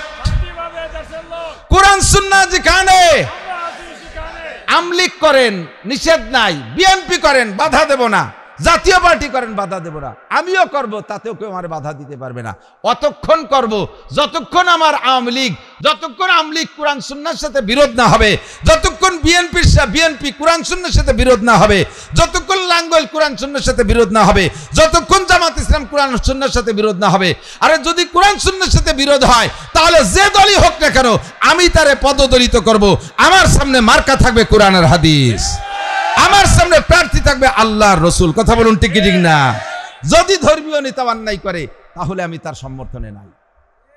আমার নেতা কুরআন হাদিস সামনে নিয়ে যাইয়া দুটো ভোটের জন্য জিকাটি শিকারে ঢুকে পড়বে, যাত্রার সামনে যাই নত হবে, দুটো ভোটের জন্য আকাম করবে, আর তার নামের ইসলামের উপরে আমি তার পিছনে পিছনে দৌড়বো, আমাকে এই অনুমতি আল্লাহ দেয় নাই। কতক্ষণ এই অনুমতি আল্লাহ আমাকে দেয় নাই। খুব সাবধান। লা তাআতা লিমাখলুকিন ফি মাসিয়াতিল খালিক। একজন শুকর আদায় করে, আমি মন্দিরে এসে আপনাদের সাথে পূজায় অংশগ্রহণ করতে পেরে আল্লাহ পাকের শুকর আদায় করি, আলহামদুলিল্লাহ। ভয় লাগে যে সে না আর এক জায়গা যে কলো, আমি আপনাদের সাথে মদের আড্ডায় এসে এক চুমুক মদ খেতে পেরে শুকর আদায় করি, আলহামদুলিল্লাহ। একই সাবধান, নোটক বা টুসকুত কথা হবে না। আমি যতক্ষণ পর্যন্ত আমার রাজনীতি কুরআন সুন্নাহর সাথে সাংঘর্ষিক না হবে অতক্ষণ আমি তার দল করব। জামাত ইসলাম আসুক তারে চয়েস করি, চরমুনায় আসুক তারে চয়েস করি, আওয়ামী লীগও যদি হয় তারে চয়েস করি, যখনই এর বিরোধিতা কেউ করবে আমি তার সাথে একমত হতে পারবো। কথা বলেন ঠিক কি ঠিক না? মার্কা আমার দুইটা, আমাকে নবী শিখিয়ে দিয়ে গেছে, লান তাদিল্লু মা তামাসসাকতুম বিহিমা কিতাবাল্লাহি ওয়া সুন্নতি। অতক্ষণ পর্যন্ত পথভ্রষ্ট হবে না যতক্ষণ কোরআন আর আমার সুন্নাতকে সামনে রাখবা। মার্কা হবে দুইটা, এক নম্বরে কোরআন মার্কা, দুই নম্বরে হাদিস মার্কা। কতক্ষণ ঠিক ঠিক না? প্রার্থী হবে দুইজন, আল্লাহ এবং রসুল, আল্লাহ এবং রসুল। তাদের পক্ষ থেকে যদি কেউ আসে, তারা কারা? নবী পাক বলেন, ইন্নাল উলামা ওয়ারাসাতুল আম্বিয়া। আমি নবী চলে যাচ্ছি, আমি কিয়ামত পর্যন্ত প্রার্থী হয়ে তোমাদের সারা দুনিয়া চালাইতে পারবো না, আমার হায়াত শেষ চলে যাই। আমার পরে অ্যাসিস্ট্যান্ট হবে কারা? আল্লাহ পাকের কাছে আমি জিজ্ঞেস করছি, আল্লাহ আমার তো হায়াত শেষ চলে যাব, আমার এই ধর্মের দায়িত্ব কার জিম্মায় থাকবে? আল্লাহ পাক বললেন, কোরআন শরীফ পড়ে দেখো, যাদের সম্পর্কে আমি সার্টিফাই দিয়েছি তাদেরকে তুমি দায়িত্ব দাও। কোরআন শরীফের কোন আয়াত পড়বো? আল্লাহ বললেন তুমি পড়ো, ইন্নামা ইয়াখশাল্লাহা মিন ইবাদিহিল উলামা। একমাত্র আল্লাহকে ভয় করে, ভয় করার মতো আর তোমার উম্মতের ভিতরে ওলামায়ে কেরাম। আর যারা আল্লাহকে বেশি ভয় করে, তুমি নবীর অ্যাসিস্ট্যান্ট তারা হবে। কথা বলেন ঠিক ঠিক না? নবীদের ভিতরে আল্লাহর ভয় যেমন ছিল, সেই রকম ভয় আর মানুষ আসবে না। কাজেই পরবর্তীতে যাদের ভিতরে ভয় বেশি তাদেরকে তুমি অ্যাসিস্ট্যান্ট বানাও। তারা কারা? ইন্নাল উলামা ওয়ারাসাতুল আম্বিয়া। নবী পাক বললেন, অ্যাসিস্ট্যান্ট নবী হবে উলামায়ে কেরাম। তোমরা উলামায়ে কেরামের শরণাপন্ন হও, আমি চলে যাচ্ছি, তারা তোমাদের কাছে যাইবে। এই কথাগুলো তারা বলবে, তাদের কথাগুলো মেনে চলবা, তাহলে কখনো পথভ্রষ্ট হবে না। যতক্ষণ পর্যন্ত উলামায়ে কেরাম কথা, খেয়াল করেন, যতক্ষণ পর্যন্ত উলামায়ে কেরাম কথায় আর কাজে মিল থাকে অতক্ষণ পর্যন্ত তার অনুসরণ। ঠিক কিনা? আমি উল্টো পাল্টা বলবো, কালকের থেকে আর ডাকবেন না আমাকে, বলে দিয়ে গেলাম। যখনই আমার কথায় কাজে গড়মিল পাবেন ডাকবেন না, আমার ওয়াজ শুনে আপনাকে লাভও নাই। আমি ওয়াজ করতে গেলে আপনাদের ভিতরে কেমন কেমন, ও হুজুর কি কইয়ে গেলি আর করলে কি, এই নাকি তুমি হুজুর আর এত ফাহা ফাহা কথা কও, আপনারা কবেন না? এই জন্য সব নবী রসুলকে আল্লাহ তাআলা সব দিক দিয়ে পুত পবিত্র রাখছে, যাতে এইরকম ক্রিটিসাইজ কেউ করতে না পারে কোনো নবী। কাফের মুশরিকরা তো আজীবন করবে, কিন্তু কোনো মোমেন মুসলমান আমার নবীর গায়ে একটা ফুলের টুকা মারারও সুযোগ পায় না। কথা কোন ঠিক না? খুব সাবধান, খুব সতর্ক। নবী আল্লাহ পাক বলেন, শান্তি যদি পাইতে চাও সংবিধান দুইটা, একটুক্ষণ কয়টা? মূলনীতি দুইটা, ঈমান আর তাকওয়া। ঈমান আর তাকওয়া, বলেন ঈমান আর তাকওয়া। আল্লাহ পাক বলেন, ওয়ালাউ আন্না আহলাল কুরা আমানু ওয়াত্তাকাও।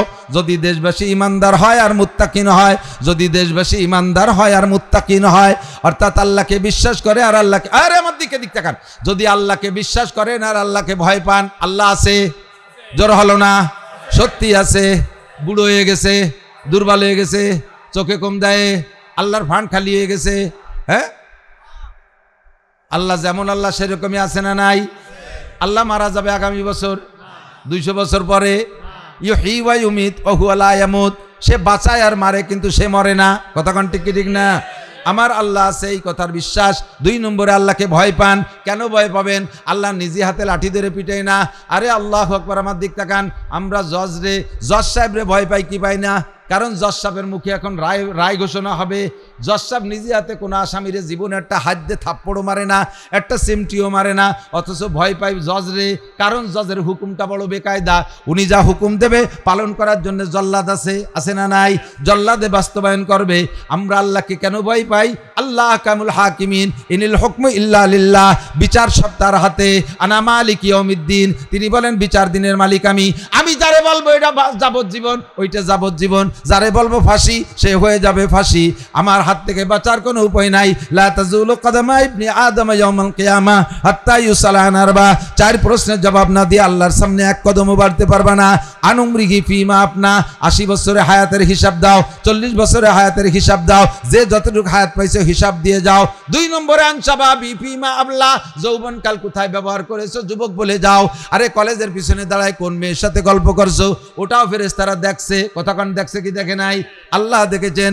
বিচার দিয়ে যাও। যৌবনকালটা রাতের কতক্ষণ তুমি সজাগ ছিলে, কি জন্য সজাগ ছিলে?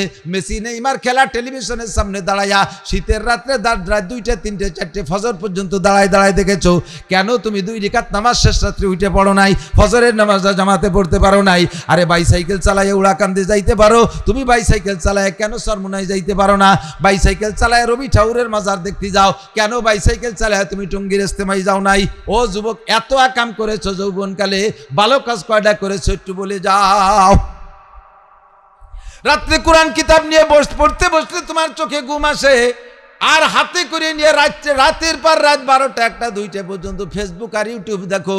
কয় যুবক গোল হয়ে বসে বসে গেম খেলো, তাতে তোমার ঘুম আসে না। তোমার যৌবন তো আমি এজন্য দেই নাই, তোমার চক্ষু দুটো ও কাজের জন্য দেই নাই।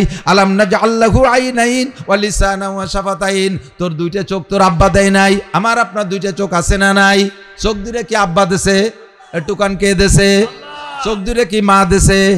আরব বারবাল কে দেছে? রাজা বাদশাহ আমার নেতা আমার চোখ দেয় নাই, কাজে তার হুকুমে আমার চোখ চলবে না।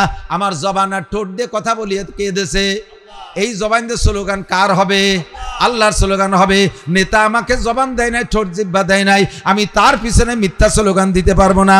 হ্যাঁ, স্লোগান বোতল ভাইকে দিলে ভোট, শান্তি পাবে দেশের লোক। বহু বোতল বাইরে দিয়ে দেখছি ভোট, সে বোতল বাইরেই অশান্তিতে বিভিন্ন জায়গা লুকাই ফেলায় থাকে বিভিন্ন সময়। তো কথা ঠিক না? যেই বোতল বাইর পিছনে নাচছি সেই বোতল বাইরই তো খবর নাই। তারে আমি ভোট দিলি শান্তি পাবো, তার নিজেরই তো শান্তি নাই, তারে ভোট দিলি শান্তি পাবো কোন দায়িত্ব? কথা কন না কা? কাজে দুনিয়ার কোনো মানুষকে স্লোগান দেওয়ার জন্য আল্লাহ আমার জবান দেয় নাই। আমি বলবো 2টা মার্কায় দিলে ভোট, শান্তি পাবে দেশের লোক। কোরআন মার্কায় দিলে ভোট, শান্তি পাবে দেশের লোক। হাদিস মার্কায় দিলে ভোট, শান্তি পাবে দেশের লোক। ইমানদার হইলে মানুষ, শান্তি পাবে দেশের লোক। আর পরহেজগার হইলে মানুষ, শান্তি পাবে দেশের লোক। কথা কন? আমি চ্যালেঞ্জ করে বলে গেলাম, চ্যালেঞ্জ দিয়ে বলে গেলাম। ডক্টর ইউনূস সাহেব বর্তমান তো ক্ষমতায়, আগের সরকারও কয়ে বুঝতে পারি নেই, আর সামনে যারা আসবে তারা আমাদের এই কথাগুলো খাবে না। নির্বাচনের পরে বোঝা যাবে কিরা কট্টুক কি হচ্ছে, কারা আসবে তা আল্লাহই ভালো জানে। এইবার যে কি একটা খেলা শুরু হয়ে গেছে তো বুঝে উঠতে পারতেছি না। অন্যবার একটা ভাব হয় যে আমরা মনে হয় এবার কারা হবে তাই টের পাচ্ছে না, নির্বাচনের পর বোঝা যাবে। তো আছে তাদের কাছে বলি, যদি খবর পৌঁছানো যায় পৌঁছাই দিয়েন, মিডিয়ার কাছ থেকে শুনেন। আপনারা শান্তি পাইতে হলে মাত্র 40 দিনের একটা চিল্লা দিয়েন বাংলাদেশের মুসলমানকে দিয়ে। 40 দিনের এক চিল্লা। কয়দিন? 40 দিনের একটা চিল্লা দিতে, চিল্লা সবাই রেদে চিল্লা দিতে হবে। মহিলা পুরুষ সবাই রেদে চিল্লা দিতে হবে। চিল্লে মানে বাড়ির বাড়ি যা লাগবে না, যার যার অবস্থানে থেকে চিল্লা। 40 দিনকে বলে আরবিতে ফার্সিতে চেহেল মানে 40, সেখান থেকে চেহেল্লা তার মানে 40। 40 দিনের একটা কোর্স। 40 দিনের কোর্সের ভিতরে থাকবে কি? 1 নম্বরে সাবালেগ মুসলমান নারী আর পুরুষ একটাও বেনামাজি থাকতে পারবে না। সবাই রিতে নামাজটা পড়ান, বাধ্যতামূলক ফোর্স পাঠাইয়া, গোয়েন্দা পাঠাইয়া তদন্ত নেন, ভিতরে পুলিশ পাঠাই দেন, ডিবি পাঠাই দেন। কে নামাজ না পড়ে কোন যুবক শুয়ে রয়েছে, কোন যুবক ফজরের সময় ঘুম থেকে ওঠে নাই, কোন যুবতী ওঠে নাই, এগুলো খবর নেন। 40 দিন নামাজ পড়ান বাংলাদেশের সমস্ত মুসলমানদেরকে। 1 2 নম্বরে যত পার্ক আছে আর বিনোদন কেন্দ্র আছে আর যত সমুদ্র সৈকত আছে, পার্ক আছে, যেখানে যেখানে ওই যে পর্যটন কেন্দ্র, এই জায়গায় যত জোড়া জোড়া বসে রয়েছে জোড়াগুলোকে ভেঙে দেন বাড়ো হইয়া। 2-2 বসে বসে সুরো ফাতে মস্ক করতেছে। সরোয়ার্দী উদ্যান, শিশু পার্ক, ওই কুয়াকাটা কক্সবাজার চরের উপরে, ওই করমজল সুন্দরবনের ভিতরে, আমি তো সব জায়গায় গেছি। ঢাকার ভিতরে কত আছে, আরো কত জায়গা আছে, আমাকে নিরিবিলি আছে, ওই পাশে পানিপাড়া আছে, রমনা পার্ক আছে, কত জায়গা আছে, জাফলং আছে, সব জায়গা আমি আল্লাহ বিধি পয়সা আমার ঘুরোয়, আর ও জায়গা নিয়ে আমার পকেট ভরে টাকা দেয়। তোমরা তো পয়সা খরচ করে যাও, দেখি আইসি ও জায়গা কি আছে, দুজন বসে বসে আল্লাহ বিল্লি হচ্ছে। ওই পার্টিরে বাড়ইয়ে ফাঁসার সামলা ছুরি গেলে দিতে হবে, দাবড়াইয়ে ঘরে ঢুকন। 2 কাজ। 3 নম্বর কাজ হলো হাট বাজার এই মহিলারা যেভাবে বিচরণ করতেছে এটা বন্ধ করতে হবে। শতভাগ পর্দা, 40 দিন মাত্র ট্রাই, 40 দিনের একটা ট্রাই করতে পারেন। জীবনটা তো কাটিয়ে গেল কতভাবে, স্বাধীনের পরে 54-55 বছর চলে গেল, মাত্র 40টা দিনের একটা ট্রাই করেন। যদি এই 2-3টে কাজ, 1 নম্বরে সবাইরে নামাজ, 2 নম্বরে পর্দাটা তৈরি করে ফেলে, মাত্র অনলি 2টে কাজ করেন, দেখবেন যে বাংলাদেশের রং চেহারা, বাংলাদেশের সুখ শান্তির বাতাসের ভিতরে একটা আলাদা রকম ঘ্রাণ অনুভব করবেন, ভিন্ন রকম শান্তি অনুভব করতে পারবেন ইনশাআল্লাহ। আর সাথে 3 নম্বর অফিসগুলোরে ঘুষমুক্ত করার চেষ্টা করেন। নির্বাচিত সরকারের সময় অফিসাররা ঘুষ খাইতে গেলে একটু হিসেব নিকেশ করে খাইছে, কোন নেতার কাছে কয়ে দেবার হ্যালো কই আবার বদলিয়ে রে পার্বত্য চট্টগ্রাম ফাটাই দেবে। আর এখন সেই সরকার নাই, এখন ভাসমান সরকার। অফিসাররা আসে সার মতো গিলতিছে, আসে তো শামুক খায়, চাবাইয়ে খায় নাকি, 2 গিলি হলে না, এই গলায় হেনে বাইদি যেন জাহিদে আবার গেলে। প্রত্যেকটা অফিস আদালতে ঘুষ চলতেছে, এমন চলা যা বলার না। ঘুষ বন্ধ করে দেন। 3 নম্বর, 4 নম্বর কাজ, যত সমিতি আছে বাংলাদেশে, বেড়া, ক্যাডামস, কারিতাস, বিআরডিবি, স্বনির্ভর, জাগরণী চক্র, আশা, প্রচিকা, গ্রামীণ ব্যাংক, আরো যত আছে এই সমস্ত সমিতিগুলো সুদে কারবার। যে দেশে সুদ চলে ওই দেশে আল্লাহর রহমত আসমান থেকে আসে না। সুদগুলো সুদে কারবার, এই 4টি পয়েন্টে হাত দেন। মাত্র 40 দিন ট্রাই করেন। যদি আল্লাহ তাআলা দেশের হালাত পরিবর্তন না করে, জিন্দেগিতে আর কুরআন দিয়ে ওয়াজি করব না। আমি এত বড় চ্যালেঞ্জ গ্রহণ করলাম, কারণ আমি জানি এই 4টি হলো সবচাইতে বড় মহামারী। দফা 14টা, 15টা, 20টা, 30টা যাই দিক, মূল দফা এই 4টির ভিতরে, মূল দফা 4টির মধ্যে। কথা কন, শান্তি পাইতে হলে 2টা কাজ। নবী পাক বলেন, আমি সংক্ষেপ করে দিচ্ছি, অনেকের মেলা রাইতে গেছে, কষ্ট হচ্ছে, আর আমি তো ডেলি সিলেতি তালে থাই, দিনই 1টা রাত্রে 2টা, দিনই 1টা রাত্রে 2টা, আর সহ্য হয় না। বৃষ্টি বাদল মুড়িও চলতি তালে হয়েছে। আর বেশি কব না। হুজুর বলেন, কোরআন শরীফের থেকে যেটুকু কইছি বহু কওয়া যাইতো, আর বলবো না। হুজুর বলেন যে তোমাদের দুনিয়ার এই মাটির উপরটা শান্তিময় হবে, বেহেশতে পরিণত হবে, মাটির নিচের থেকে উপরের ভাগ বেশি সুখময় হবে। এর জন্য 3টে কাজ। 1 নম্বরে ইজা কানা উমারাকুম খিয়ারাকুম, যখন তোমাদের নেতারা হবে ওমরের মতো, আবু বকরের মতো, উসমানের মতো, আলীর মতো, এইরকম দামি দামি মানুষদের মতো যখন তোমাদের নেতারা হবে। কয় ওই সাইজের মানুষ তো আর হবে না, তা কনকে ওই সাইজ হবে না, ঠিক আছে, কিন্তু তার কাছাকাছি কিছু কিছু হলেও তো হবে। কতক্ষণ বাজারে গেছেন, এই শৈল মাছ কিনবেন, শ্বশুর আইছে এরকম বড় শৈল কিনবেন বলে নিয়ত করে বাজারে গেছেন, সারা বাজার ঘুরিয়ে শৈল পান নাই। এখন ঘুরতে সে মাছও ফিরায় শেষের পথে। এখন তো খালি হাতে তোর বাড়ি যাবে না, শ্বশুর সাউরিয়েছে, কিছু তো খাওয়াতে হবে। মুসুরির ডাল আর ডিম নিয়ে গেলে তো হবে না, মাছ একটু নিতে হবে। ঘুরিয়ে দেন যে 2 ডালায় কয়টা টাহি মাছ আছে, হ্যাঁ 2 ডালায় কয়টা টাকি মাছ, 1 ডালায় আছে তেলুটাহি, আর 1 ডালায় আছে ভাইতুটাহি। আপনাকে কি কয়, গড়িটাহি না কেন, কি কয় ভাইতুটাহি আর তেলুটাহি, ঠিক আছে তো, বাইতুটাই আর তেলোটাই, এই 2 ডালায় কয়টা টাহি আছে, তা বাইতুটা কি আর তেলোটা কি? সেই শৈল নাই, সেই গজার নাই, সেই রুই মল মাছ নাই, কিচ্ছু নাই, আছে কয়টা টাকি। তা 2 বাদের টাকি, আপনি কোনটাই কিনবেন? তেলু না বাইতু, কিটাই কিনবেন? কিনলি সাইডে তেলুটাই, বাইতুটাই কিনবেন না। এখন সে আবু বকর, ওমর, রুই, কাতলা, বোয়াল, সেই বড় বড় শৈল মাছ নাই, যা আছে টাকি আছে, এর মধ্যে তেলুটাই বাইদে একটু বাইতুটাই কিনেন।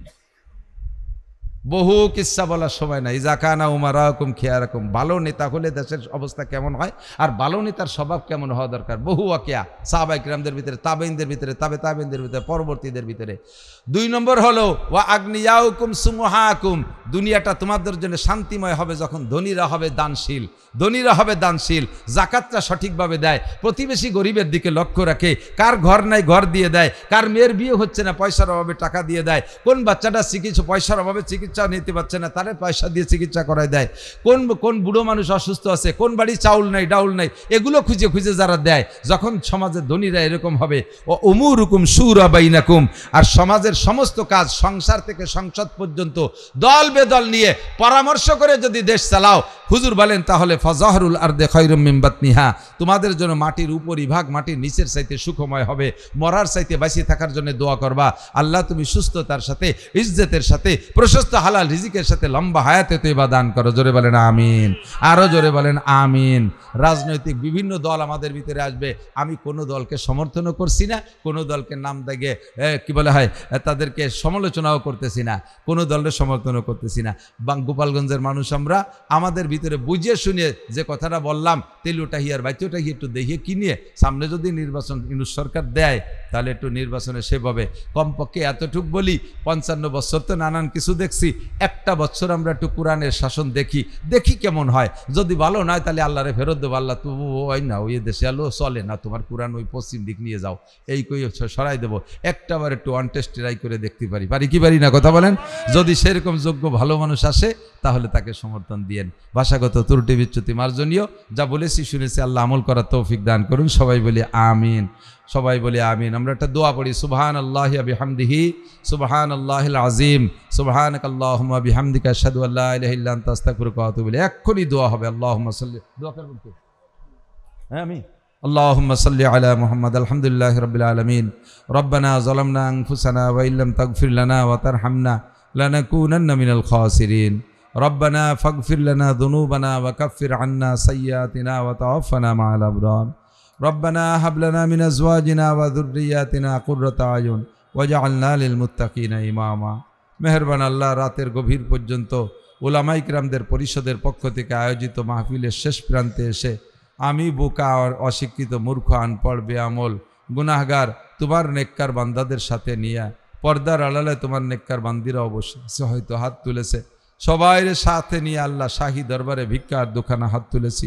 মেহরবানি করে আল্লাহ আমাদের জীবনের সব গুনাহ তুমি এক্ষুনি মাফ করে দাও। অবশ্যই আমরা গুনাহগার, অবশ্যই গুনাহগার। যত গুনার আলোচনা করেছি এর কোনো একটা আমাদের থেকে ছোটে না, সব গুনাহ করি, নফসের খায়েশে শয়তানের ধোকায় পড়ে করে ফেলাইছি। আজকে তোমার কাছে আখেরি বারের মতো ক্ষমা চাই, তুমি শেষবারের মতো মাফ করে দাও। আয় আল্লাহ, আমরা অঙ্গীকার করি আর গুনাহ করব না, এই তওবার উপরে আমাদের অটল থাকার তৌফিক দান করো। আয় মেহেরবান আল্লাহ, আমাদের মরহুম মুর্দাগান আপনজন যারা কবরে চলে গেছে, অনেক মহব্বত ও ভালোবাসার মানুষ কবরে চলে গেছে। আমরা উলামায়ে কেরাম অনেকের বাড়ি থেকে ভাত খেয়ে লজিং থেকে একটু লেখাপড়া শিখেছি, সে সকল লজিংওয়ালারাও কবরে চলে গেছে। সমস্ত মরহুম মুর্দাগানদেরকে তুমি মাফ করে দাও, সকলের কবর আযাব তুমি মাফ করে দাও, সকলের কবরে জান্নাতের দরজা খুলে দাও। আমরা যারা বেঁচে আছি আমাদের জান মাল ইজ্জত আবরু হেফাজত করো, ঈমান ও ইসলামের সাথে থাকার তৌফিক দান করো।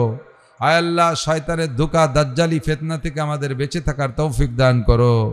আয় আল্লাহ, আমাদের মধ্যে যারা অসুস্থ রোগী সবাইকে সুস্থ রোগ মুক্ত করে দাও, সব রোগীদেরকে শিফা দাও, সুস্থ করে দাও।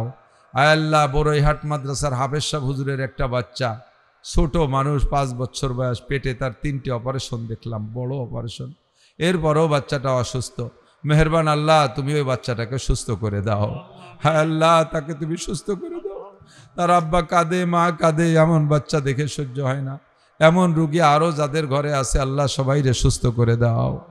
অনেকের ঘরে পীড়িত মা বাপ দীর্ঘদিন পর্যন্ত অসুস্থ, বয়স হয়ে গেছে, পড়ে আছে, দাদা দাদি নানা নানি, যদি তাদের হায়াত থাকে সুস্থ করে দাও, যদি হায়াত থাকে সুস্থ করে দাও। যদি সুস্থতা মঞ্জুর নাই থাকে ঘরে ফেলায় কষ্ট না দিয়া ঈমানের সাথে রহমতের কোলে তুলে নাও। আয় আল্লাহ, সারা দেশের উলামা পরিষদকে কবুল করে নাও, গোপালগঞ্জ উলামা পরিষদকে কবুল করে নাও, এই রাজপাট ইউনিয়ন উলামা পরিষদকে কবুল করে নাও।